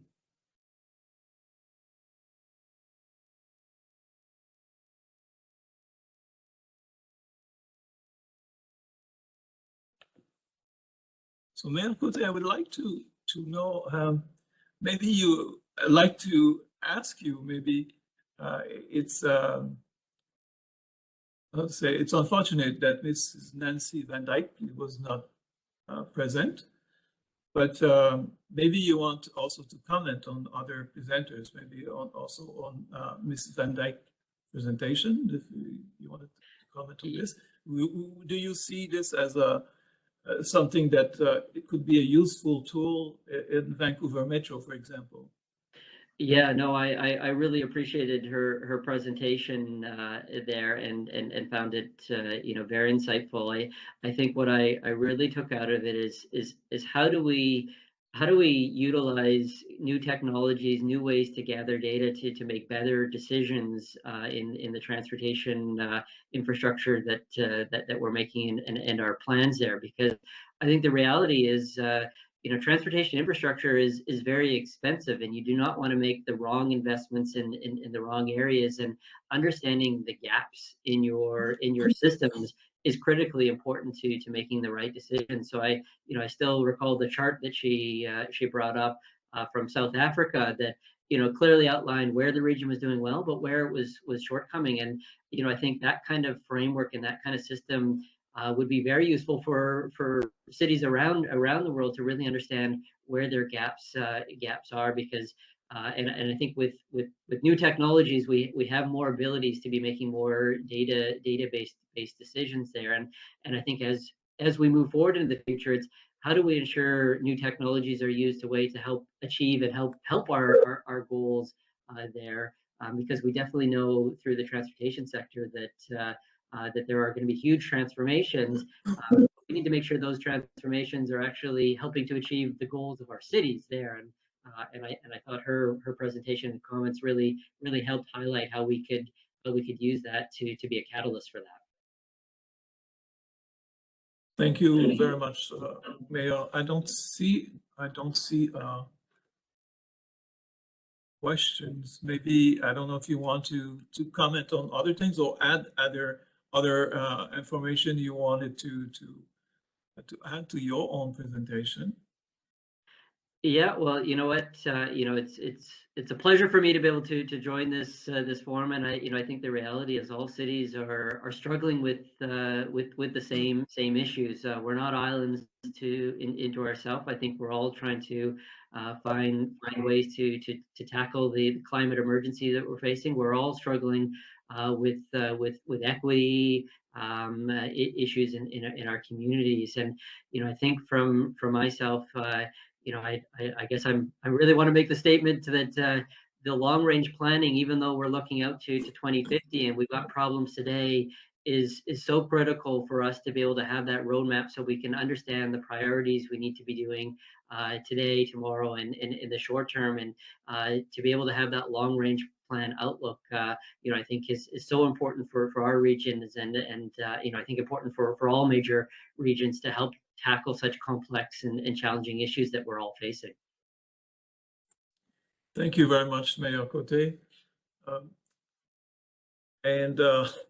Well, although it's very early for you, I mean, I hope you could stay a little bit more, and then we'll see the two more presenters, and maybe you can join after also in the conversation. Thank you very much. Thank you very much. Now I will ask Mrs. Sarah O'Carroll, who is the city's lead at the Ellen MacArthur Foundation in the United Kingdom.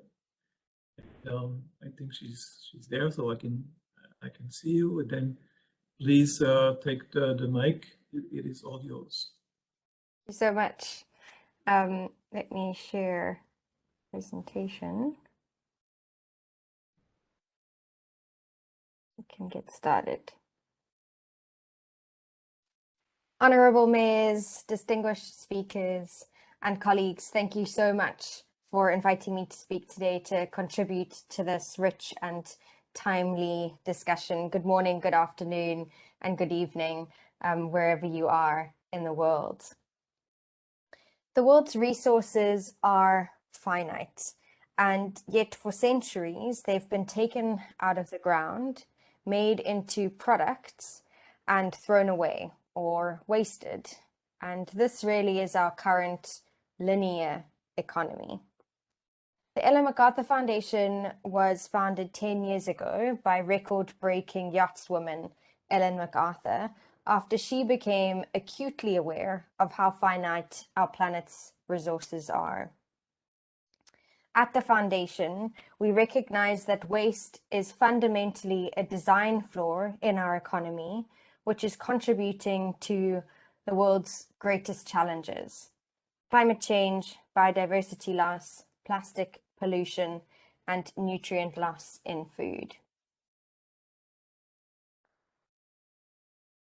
At the Ellen MacArthur Foundation, we work with some of the greatest minds in economics, academia, politics, and business to create an economic system that works for business, that works for the planet, and works for people. And our mission really is to accelerate the transition to a circular economy.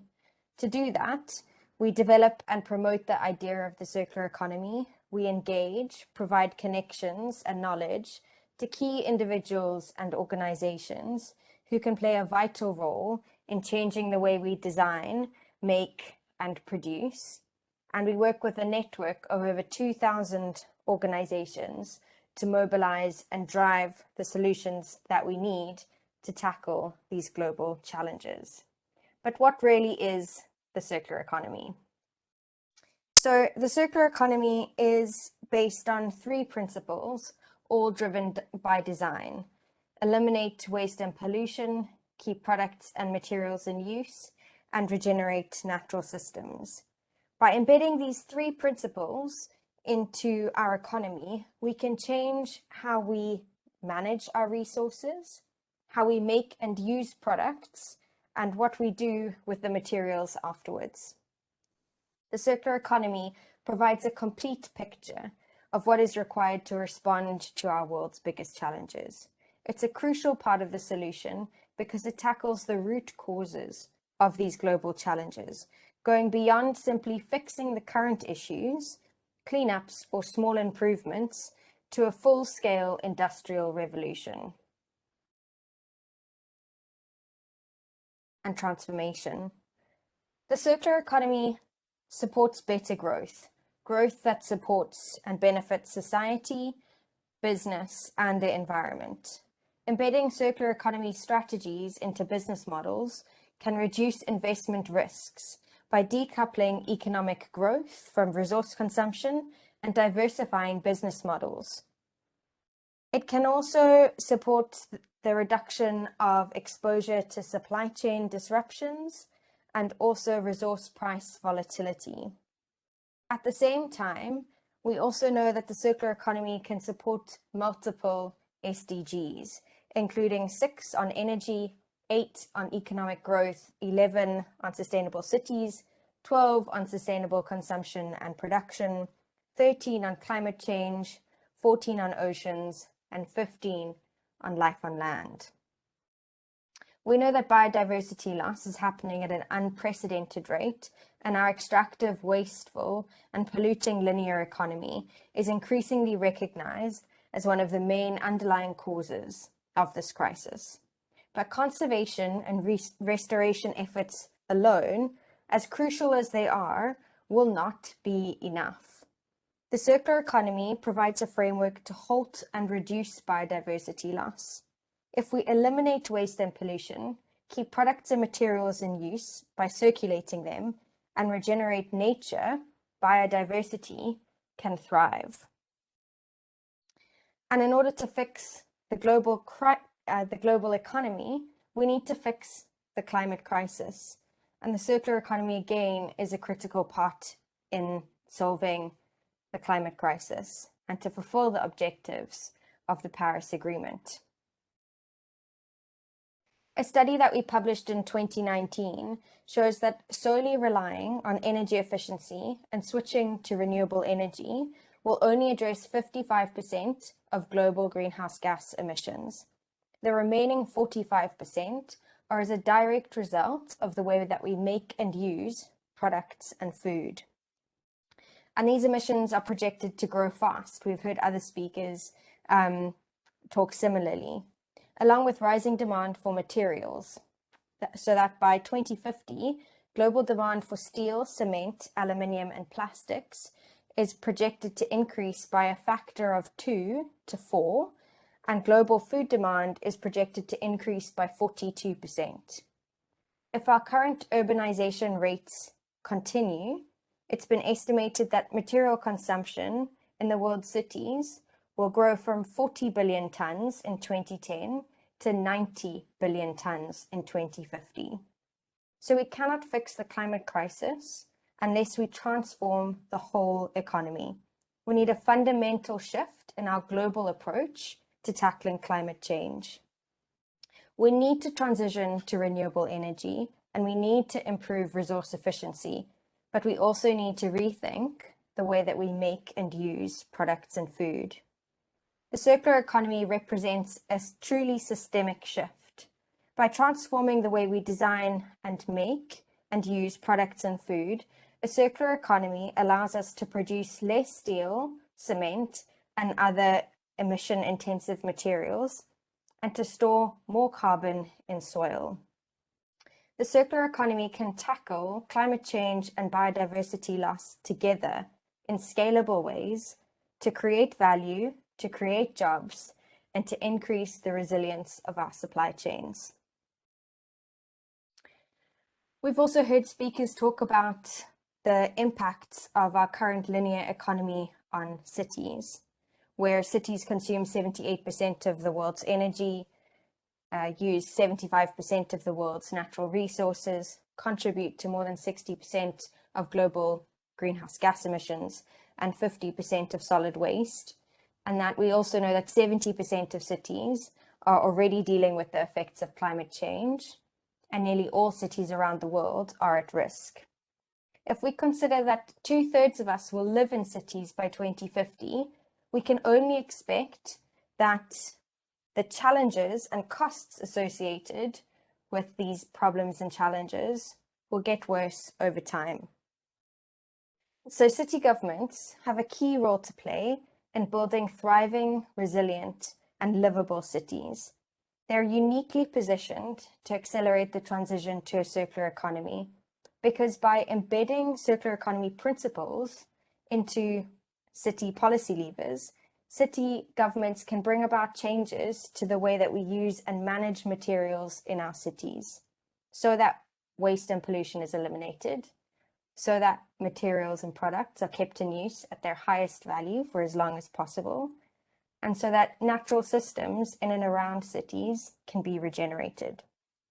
City governments can enable and lead the transition, involving other stakeholders from across the public and private sectors, using a wide range of policy levers at their disposal. In some research that we've done, we identified 10 different policy levers that city governments can leverage to accelerate the circular economy transition within their city. In this research, we identified more than 70 cities that are already embedding these circular economy principles into these policy levers, and more than 100 examples of this already in action across those 70 cities. So there are lots of opportunities to replicate what other cities are already doing. And if we look at these policy levers in a little more detail, first we'd start with roadmaps and strategies, setting the vision for your city. It's often the first thing that city governments and city practitioners think about. And of course, they're a natural place to start because they can support the development of a strong narrative for the circular economy in your city. They can help to coordinate activities within the city, and they can help to focus both internal and external stakeholders on a specific set of priorities. There is, of course, no single route to the development of a roadmap or strategy. They can be quite broad in scope or quite focused on a specific number of sectors. They could also be based on extensive quantitative data modeling based on material flow analyses, or simply focus on circular economy opportunities based on economic sectors that have the highest GDP and job creation contributions to the city's economy. A city government could also look at embedding circular economy into a new waste management plan, into its climate strategy and resilience strategy, or to also look at embedding the circular economy into sector-specific strategies like community wealth building, the city business plan, or food policy, for example. The next bucket of activities is all related to engaging actors. So these policy levers are convening and partnering, awareness raising, and capacity building. City governments have a very unique ability to engage with multiple actors from across sectors to catalyze action. And this is key to the emergence of circular economy opportunities in the city because they require understanding, collaboration, and action within and between sectors. One thing to note is that this set of engagement levers is particularly useful, firstly, when there's little or no political buy-in within the city and you'd like to encourage more ground-up activity, or where there's lots of activity happening in a city, but it's not very well coordinated and it doesn't tie together. You could also look at convening and partnering specifically when you recognize some particular actions that need to be taken that the city government cannot implement alone. The next bucket of activity is all related to urban management, urban planning, asset management, and public procurement. And I'll just talk about urban planning and public procurement specifically.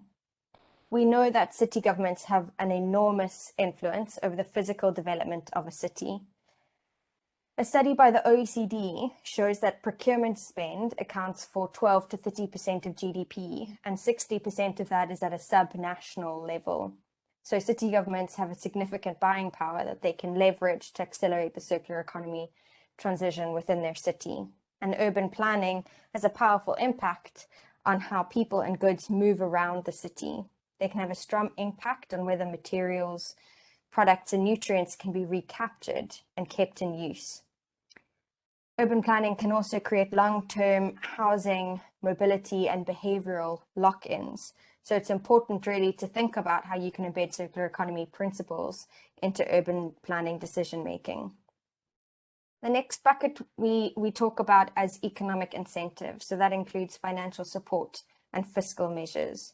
Financial support can be used to help foster innovation and new markets. For example, city-driven funds to support circular SMEs. And fiscal measures like taxes, penalties, charges, and business rates can incentivize or discourage behaviors. So they can be used to incentivize repair, reuse, and recycling, for example. And obviously, we note here that the degree of autonomy that a city has to develop these economic incentives is highly dependent on what the city's national governance structure is. And so they're often developed with or by the national government and with higher tiers of government. And then finally, regulation and legislation, somewhere where we most often start when we're thinking about what we need to enable circular economy activities. And regulation and legislation can certainly play an important role in shaping markets, influencing behavior, and removing barriers. And again, although regulation and legislation is usually a core domain of national governments, city governments can shape bylaws that stimulate circular economy practices or use bans to prohibit the circulation of linear goods. Thinking then about the COVID-19 recovery and talking about some of the work that we've done here as the Ellen MacArthur Foundation to finish off my presentation, I'd say that we all recognize that the pandemic has exposed the vulnerabilities of our current linear economy, laying bare the urgent need for a system redesign. To deliver more jobs and equitable growth in the short term while reducing long-term risks, policymakers need to prioritize a transition to a circular economy.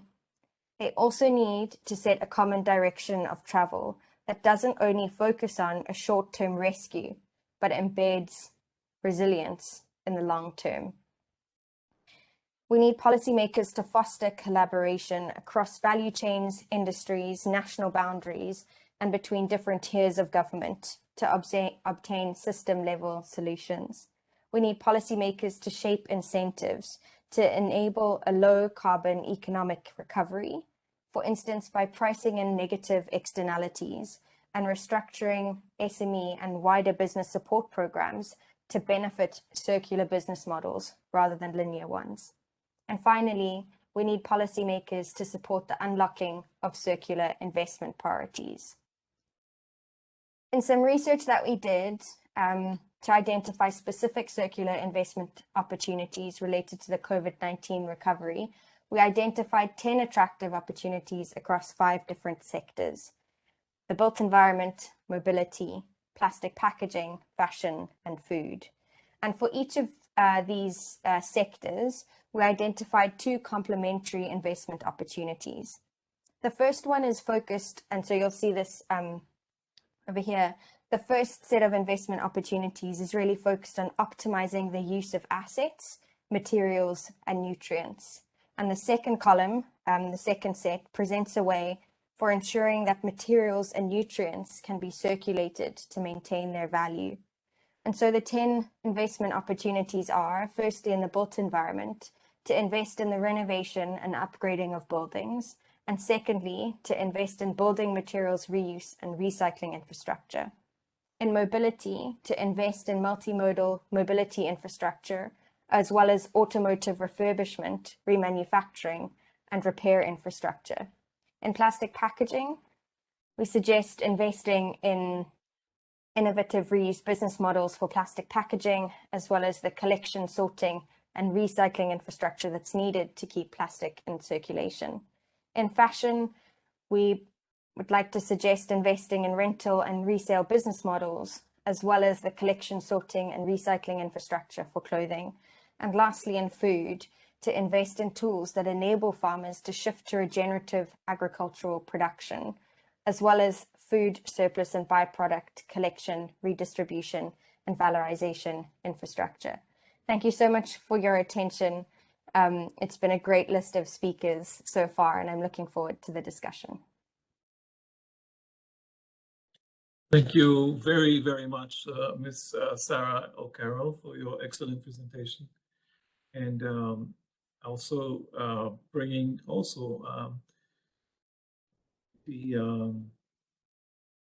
some concrete solutions at the end of your presentation also, which is very good proposal. I would like to now invite the next speakers. In the interest of time, we'll go directly now to Mr. John Rob Poole, Implementation Manager, Cities for Forests, and WRI's Natural Infrastructure Initiatives World Resource Institute. We'll talk about the urban reforestation, green infrastructure, and ecosystem restoration. So, Mr. Poole, you see you are there, so please go ahead. The mic is yours.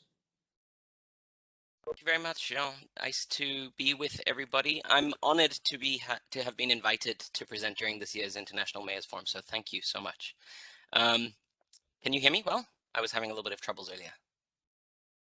Perfect, thank you very much. Okay, so my name is John Rob Poole, and as you said, I'm the implementation manager of an initiative called Cities for Forests at the World Resources Institute.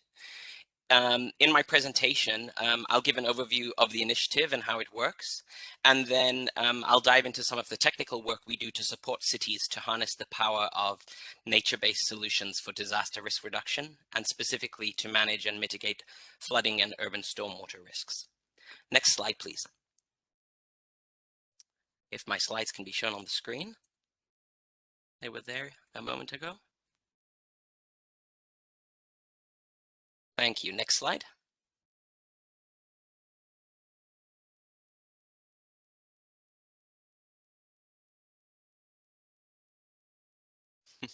I'll continue speaking while the slides are being put into presentation mode. So mayors and colleagues, I'm really excited to share this message with you today, which is that cities can and should be actively engaged in the forest conservation and nature-based solutions agenda.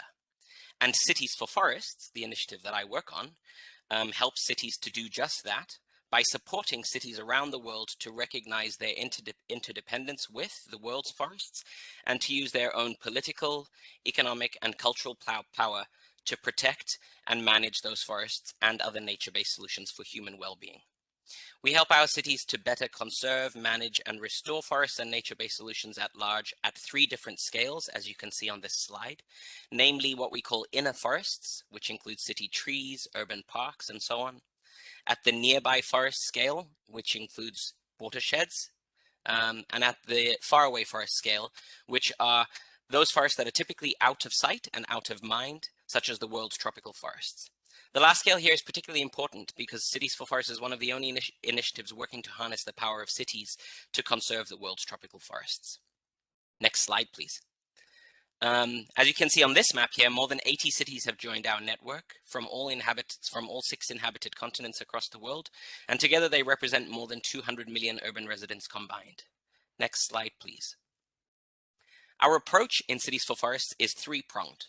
Firstly, we provide technical assistance to our cities to improve their forest projects, plans, policies, and so on. We facilitate economic analysis and finance by enhancing project bankability and exploring the development of novel nature-based solutions. And thirdly, we inspire political action by empowering cities, city mayors, and their residents to become advocates for forests, both in their city boundaries and beyond. And to this last point, I want to briefly tell you about the recently issued Cities for Forests Call to Action on Forests and Climate. Next slide, please. This call to action was issued on the 22nd of September last year during the New York Climate Week, and it calls on governments, companies, and financial institutions to urgently ramp up policies and investments to support forest conservation, restoration, and sustainable management. The call to action notes the crucial importance of forests for cities, and that cities are taking ambitious action for forests in return. It also notes that while cities can manage forests within their boundaries, their ability to influence the nearby and the faraway forests is limited. And therefore, the cities that issued the call to action are calling on other actors that impact forests to increase their ambition for forest action. Next slide, please. So specifically, the declaration calls on all governments, including national and subnational, to develop and implement strong domestic policies to protect, restore, and sustainably manage the forests within their territories. It calls on governments of developed nations to provide trade and financial incentives to support the protection and restoration of forests, particularly those within the tropics. It calls on companies to ensure that their commodity supply chains are deforestation-free and support nature-based solutions that address climate change.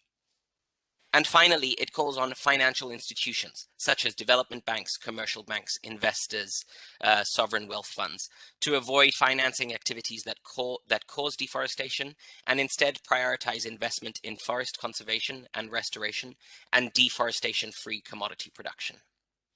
Next slide, please. The call to action was signed by 58 Cities for Forests member and allied cities and more than 50 mayors. And it represents a really important watershed moment for the forest community because it presents cities as a new constituency calling for the conservation and restoration of forests. And it shows for the first time the collective willingness of city mayors to lend their voice, the strength of which has been previously underutilized, to call on other traditional actors to do more before it's too late. Next slide, please. At Cities for Forests, our belief is that together with cities, we can put forest protection more squarely on the agenda of decision makers and push for renewed commitments for action in 2022. So in case you'd like to learn more about the cities that have signed so far and their stories, i.e. what they're doing, what they're working on, you can visit the address on this screen here. Next slide, please. Now I'm going to move on to an overview of nature-based solutions for urban flood mitigation in cities. And I'll start by noting that this presentation is part of a suite of informative training materials prepared by our team at the World Resources for the World Bank. And that these resources are designed for the bank, other multilateral development banks, and other partners to understand how nature-based solutions can enhance project portfolios and how to consider and utilize nature-based solutions. So the resources that we've designed include a flagship report which features guidance to evaluate and design nature-based solution, with more than a dozen NBS case studies. NBS, nature-based solutions, the acronym is NBS, in case I use that again. We've also developed a booklet about key considerations for using nature-based solutions for disaster risk management, and a series of PowerPoints featuring nature-based solutions for disaster risk management objectives, including parts of the one that I'm presenting today on urban flood risk management. This presentation describes how nature-based solutions can protect, restore, and manage urban ecosystems to safeguard communities and to enhance development project performance. I'll also briefly touch on, time permitting, on the challenges and limitations of the nature-based solution set. Next slide, please. So let me start by saying that there are many terms for nature-based solutions, and you've probably heard of some of these alternate terms. NBS are strategies that protect, sustainably manage, and restore natural and modified ecosystems. They harness natural processes and ecosystem services for functional purposes, such as managing the impacts of natural hazards and climate change impacts. And nature-based solutions can address pressing societal challenges and risks effectively and adaptively. And what we call nature-based solutions is synonymous with a number of other terms, as you can see on the slide here. And while disaster risk management and development objectives often conventionally involve built engineering measures, what we call gray, traditional, hard built infrastructure, the application of nature-based solutions have increasingly emerged as viable alternatives or complements to traditional approaches, which is what I'm telling you about today. Next slide, please. So for some context, as was actually described in the background for this summit's agenda, we know that urban flooding risk is on the rise due to growth in urbanization, climate change, increasing the frequency of extreme weather, and so on. As you can see on this graph, from 1990 to 2010 in particular, the global number of reported flood events has increased significantly, and the number of people affected by floods and the financial, economic, and insured damages have all increased as well. Urbanization increases both the volume of flood runoff and the consequences should a flood occur by placing more people and assets in harm's way. And these serious and evolving challenges mean that far more needs to be done by development workers and by cities themselves to better understand and to more effectively manage existing and future urban flood risks. I apologize. Next slide, please. We know that more than half of the world's population now lives in urban centers, and that's projected to only grow. I think by 2050, we expect 70% of the world's population to be living in urban areas. And these urban areas face many natural hazards that are beyond just flooding, including extreme heat, to typhoons, to earthquakes. However, on urban flooding again, this occurs when water flows into an urban area faster than it can be absorbed into the ground or transported away from the city or away from the urban area to a storage reservoir or a river that might be downstream. And the lack of drainage in urban areas exacerbates these types of floods and can actually cause flooding in and of itself. Particularly on stormwater runoff, this is a major cause of water pollution in urban areas because as precipitation, rainfall runs off urban areas, it flushes chemical and physical and industrial pollutants from the surrounding areas into waterways, and that actually includes trash, rubbish, bacteria, nutrients, heavy metals, greases, other industrial pollutants. And when we experience heavy storms in cities, and we experience resultant heavy storm flows, these can also overwhelm combined sewer systems, which result in system overflows and sewer backups, further complicating this problem. Inadequate treatment and sanitation systems can also result in improper discharge of wastewater, and that further pollutes urban environments. Next slide. And so I think what you're getting here is that there are costly consequences from all of this.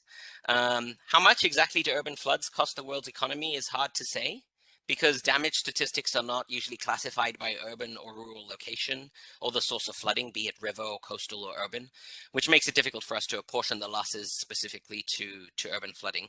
But we do know that the occurrence of floods is the most frequent amongst all natural disasters, and that the direct monetary impacts resulting from flood events is increasing despite flood management efforts. Next slide, please. So moving on to the opportunity that nature-based solutions present us. Nature-based solutions have a critical role to play in mitigating flood events in urban centers and the impacts therein by slowing and decreasing the volume of stormwater running off urban areas and by allowing this water to be absorbed into the ground.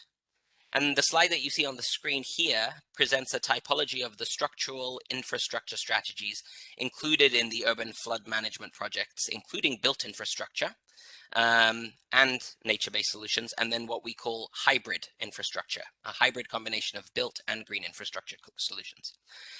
And while built infrastructure refers to conventional gray or hard engineered infrastructure solutions, as I mentioned earlier, nature-based solutions can be considered as complementary, natural, or hybrid elements that can be used as alternatives or used as complements or used as safeguards to these traditional gray infrastructure approaches. Next slide, please.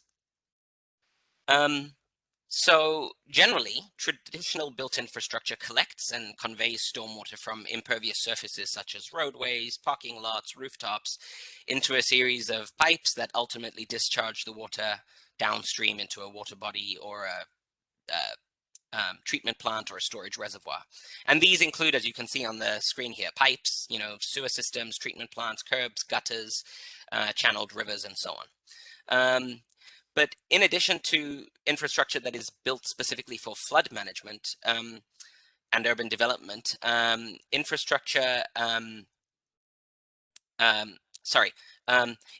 can also increase urban flood risk and stormwater pollution by destroying and altering natural infrastructure systems, such as by filling wetlands for development, channeling rivers, changing natural lands into built environment, cutting off floodplains from rivers, and so on. So there's a dual problem here of a purely built infrastructure approach. Next slide, please. So income nature-based solutions.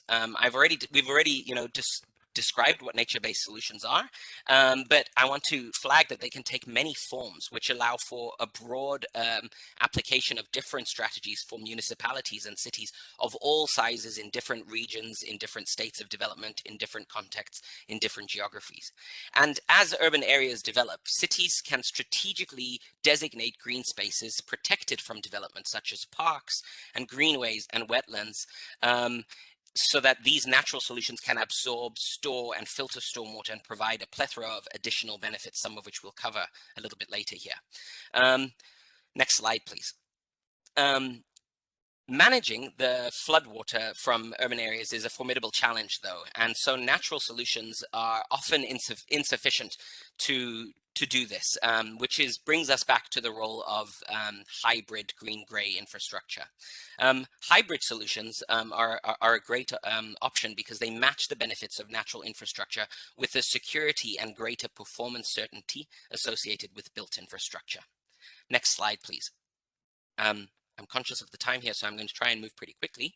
This slide features 5 nature-based solutions options, which often manifest as hybrid infrastructure, as I've just described, that can help address urban flooding, and each of which have a unique applicability. These are open spaces, such as riparian areas, wetlands, constructed parks, greenways, constructed wetlands, such as artificial man-made wetlands, which are designed to treat stormwater or wastewater, bioretention areas, which include bioswales, rain gardens that mimic wetlands, green roofs, which are partially or completely covered in vegetation, and then permeable pavement, which are surfaces that allow stormwater runoff to filter through into the ground, into the pavement. Next slide, please.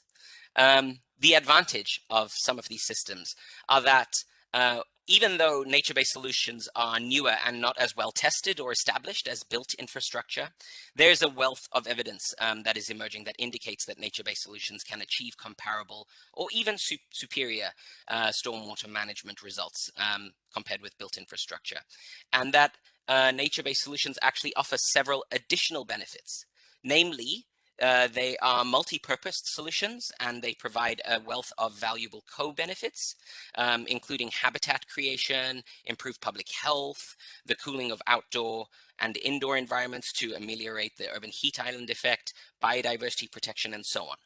They can also present lower construction and maintenance costs than built solutions. And when designed properly, nature-based solutions also have the capacity to adapt to future conditions and regenerate naturally after disaster events. And so basically, nature-based solutions represent a no-regrets climate smart adaptation strategy, in that they provide benefits no matter what the climate scenario materializes in the future. I'm really conscious of the time here, so I'm going to skip over the next 4 slides, please. The one on implementing nature-based solutions, the one on selecting, the one on feasibility factors, and then the one, I'll stop here, on the one on words of caution. If I had had a little bit more time, I would have discussed those 3 previous slides, which are just considerations for implementing nature-based solutions. But I'll end on this one on words of caution, which is that nature-based solutions are most effective when appropriately cited and designed. They are very context specific. And so to the extent possible, the planning and evaluation of nature-based solutions measures should assess the synergies of the combination of built and green infrastructure solutions, rather than viewing green nature-based solutions as a complete separate infrastructure component. And for urban flooding, considerable research still needs to exist to identify the value of nature-based solutions for flooding and water quality services, and also for capturing the value of the associated co-benefits and what this means for return on investment. Next slide, please. In the interest of time also, I won't cover this case study, but I wanted to present a case study which I think a lot of people have heard about, but is really exciting, and it's namely the case of China's sponge cities, which have been really successful in helping to mitigate the impacts of urban flooding, stormwater flooding in a number of cities in China. Next slide, please. So in conclusion, here I know I'm a bit over time, I'd just like to applaud the leadership of so many cities around the world, which are leading on issues like nature-based solutions and forest conservation and protection. These issues are close to our heart in Cities for Forests, we are so buoyed to see so many cities leading on these issues. We know that city leaders are a powerful forcing mechanism to mobilize the collective action needed to save our forests, to bring nature into our cities, and to protect the natural world whilst also benefiting cities and their residents. Our final message to this audience is that we should never underestimate the power of cities in advancing this forest conservation and nature-based solutions agenda. And Cities for Forests is here to help and work with cities around the world. Thank you so much for the time.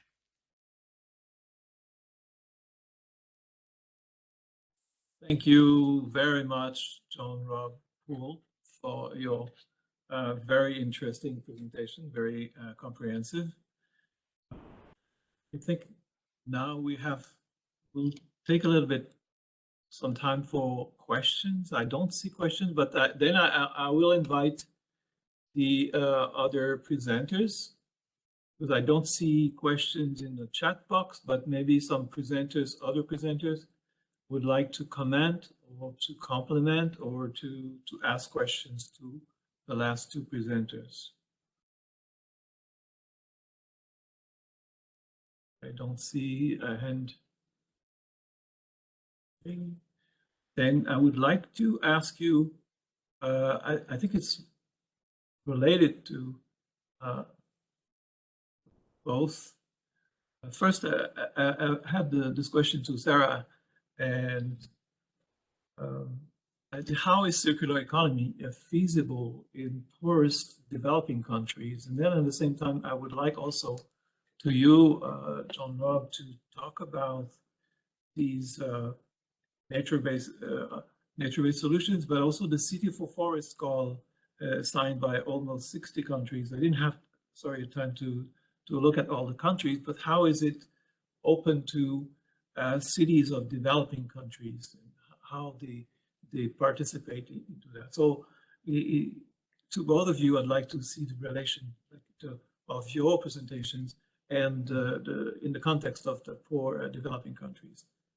So Sarah, you may want to start. Thanks, John. So I think I missed your question when you first asked it, because you said it very quickly, but from what I understand, you're asking me how my presentation about circular economy and cities relates to what John has just spoken about in terms of nature-based solutions and reforesting cities. Is that correct? Well, I was wondering about circular economy. How does it work in poorest developing countries, in cities of developing countries? In some cases, we see a lot of people reusing, and then a circular economy. How does it work, or what is your experience, or what is your knowledge about how the circular economy is effective in some developing countries that are sometimes far from the market for the material that is available from this? Or I think it can also, well, I don't want to preempt your response, but yeah, I guess it could, circular economy, I think it go local, or not only, anyway, I'll let you go ahead. Yes, for sure. So I think what we know and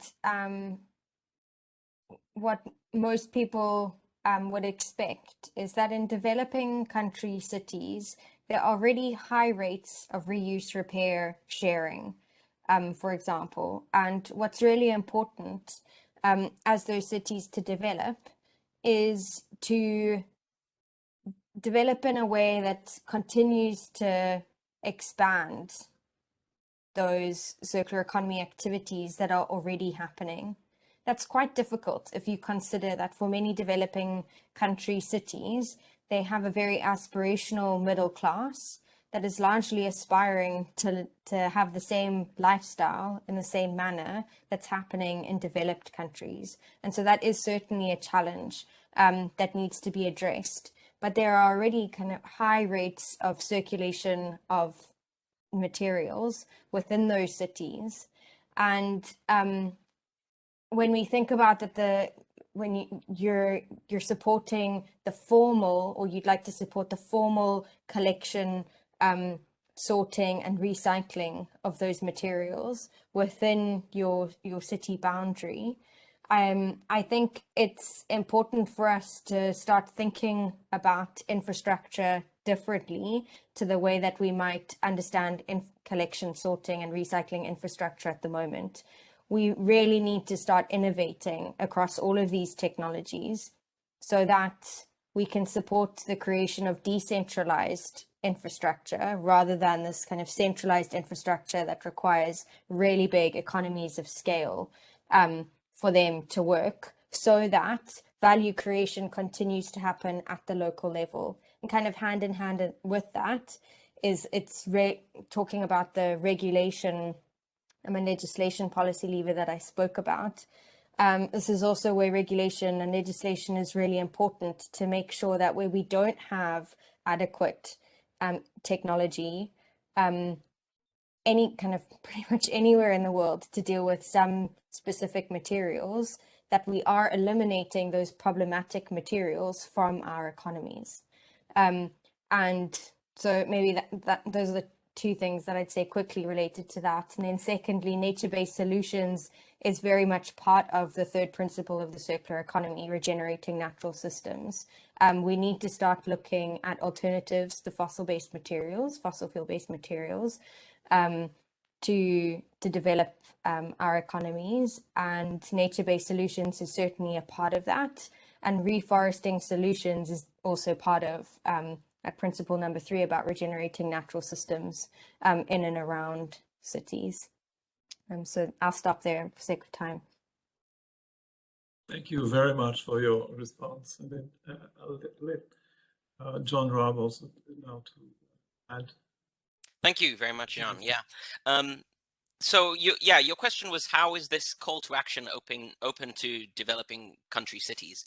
So the response is that the call to action was open to all cities, and indeed I would say about half of the signatories. There was a nice split between the global north and the global south cities. So we had cities and city mayors that signed on to the call to action to lend their voice for this forest conservation and protection agenda, from cities in Guinea to Guyana to Rwanda to Papua New Guinea to Madagascar, right? And you might argue that the pressures on natural land and on tropical forests, especially intact forests, ones where there has been no human disturbance or less human disturbance, are more important in some of these developing countries than in the developed countries of the world, where sorry, I'm losing my train of thought. I'm just saying that you might argue that the pressures are more important in some of these developing countries, and therefore the action that needs to be taken is, arguably more important in there. And so Cities for Forests supports these cities, to balance their development objectives, right? Obviously, trying to develop to bring people out of poverty, developing and growing their cities, sustainably growing their economy, but not at the pure expense of the natural ecosystems, which we know provide too many benefits for us to, just dispose of them, right?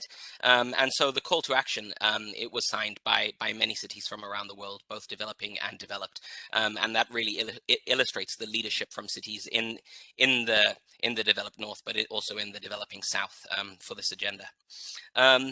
I've also seen a question in the chat about sponge cities, but I'll defer to you, Jean, if I should go into that. Please go ahead. Yeah. Super.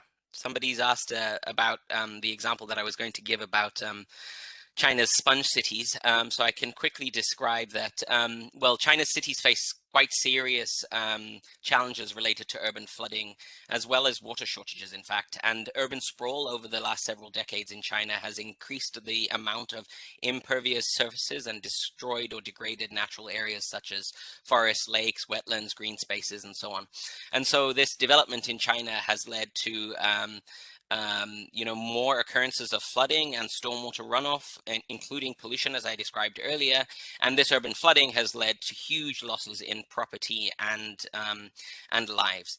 And so, in response to these flood events and also to water shortage challenges, the government of China put forward an urban water management program called the Sponge City Program, SPC, and that started, I believe it was in 2014. So this SPC program implements comprehensive urban water management strategies, and that includes a variety of nature-based solutions. And by 2022, which is obviously already passed, I believe that the government's target was to have 20% of the built area of each of the pilot districts or cities to have sponge city functions, meaning that at least 70% of the stormwater runoff is captured, reused, absorbed, and reinfiltrated back into the ground. There's another target that by 2030, 80% of each city should meet this requirement. And 16 cities were originally selected by the Chinese government as the pilots. And one of those was the city of Shanghai, where about, I think it was, actually, I don't know when it was, but I know that it's about 100,000 square meters of green roofs have been deployed, or, traditional roofs have been renovated to become green roofs, and that number has been doubled by, I think by 2010, it was something like 900,000 square meters of roofs were greened. So yeah, I can share more, maybe over an email with the interested attendee. Thanks very much, Jean. Thank you very much, John Rob. There was a comment, I think more, somebody says, thank you for bringing up this connection to cities in developing countries. Even within cities of developing countries, there tends to be a double standard when planning for formal areas and versus informal areas. I don't know if you want to comment on this. Maybe it's more a comment. I would like to just to mention, because I think it's complementary. It was a bit in my question also. I think nature-based solutions sometimes are cheaper also for forest country to work with. So and then it's like it's still, the land is available. Also, I mean, most of the time it's still there for development if there needs to when the cities grow. I'm not saying it's just waiting for land, waiting for development, but even to change, often the nature-based solutions are not so complicated also and not so much expensive to put together. So I think and then just to mention that I very like the idea of hybrid, because I think we have to all work. We cannot only be nature, either. I mean, it has to be the idea of bringing the hybrid solutions. Gray sometimes we need, and then of course to work also with nature-based solutions to integrate. So maybe you want to just comment on this a little bit. Thanks very much, Jean. Yes, I would agree with what you said, which is that, oftentimes green solutions, nature-based solutions are cheaper to implement, right, to start. and also cheaper to maintain. As I described in my presentation, nature-based solutions have got an inbuilt maintenance component because nature can self-regenerate, right? So after a flood or after years and years and years of, a nature-based solution saying, say for example, a wetland being there, it will still be there. It won't actually degrade in the way that, traditional gray infrastructure would degrade and would, require a maintenance budget added onto it, right? And so this is one of the main selling points of nature-based solutions in cities. But I would go beyond that to say that we need to recognize that nature-based solutions bring much more than the solely desired objective, right? If you are installing a nature-based solution to mitigate stormwater runoff and potential flooding. Actually, that nature-based solution, provides habitat for biodiversity, which we know is on a steep decline in cities and is of crucial importance, for protection across the planet. It also provides a recreational space for people to get out and walk around, which we know is so important in our busy, our stressful lives, where people need to be able to leave their house or their apartment and go for a walk in, some green. In fact, there are many studies that show that if you walk in a green area for something like 10 minutes a day, there is a correlation to a reduction in blood pressure, for example, right? And so there are many co-benefits from nature-based solutions that we shouldn't forget about. And lastly, what we need to do a better job of doing is valuing these benefits that nature-based solutions provide, because once we can value them, we can make a much better case for why nature-based solutions should be used, should be implemented instead of other approaches. Thanks very much. Thank you very much for this additional response. I don't know if Sarah, you want to add something? I think it's all, yeah, just a few words. I think I just add on the comment in the chat about how development, there's often a double standard in terms of planning development for formal versus informal areas. And I don't know if I'd describe it as a double standard, but I'd probably suggest that the approach is to formalize everything. And that seems to me to be quite unrealistic. In the developing world, I think kind of need to accept that we will have formal and informal areas for decades to come, and they require different solutions, and so they need to be tackled differently. And I think particularly in that informal development space, decentralized solutions that are focused on providing benefits and solutions very much at that community level and can take into account the complexity of informalness is required. And at the moment, there is very little research, development, and innovation into that space. Most of the RDI at the moment is focused on formal technology solutions. Thank you very much. Sorry, I stretch a bit the time and push you to with more questions, but we really appreciate, I'm sure all the people appreciate your presentations and the response. And on this, I would like to thank all the speakers also tonight, and then the participants, the partners, and all the UN OSD staff and interns involved in that Mayor's Forum. And I would like to, again, to tell everyone that the presentation material will be online, that the recorded sessions will be online as soon as possible, maybe in a couple of days. And I would like also to invite you to join us tomorrow, Wednesday and Thursday, for the 2 other sessions of the International Mayors Forum. And I think the links were shared in the chat box, but you can also go to the unosd.un.org. The information about the Mayors Forum you can be found there. And I think on our website also you may want to look for, we should have some means for you to register also to receive our monthly newsletter. I would like to say thank you again to everyone, and I invite you to come tomorrow at the same. I think you could find on again on the website. We can find the link for tomorrow, and Thank you. Thank you very much, everyone. Thank you.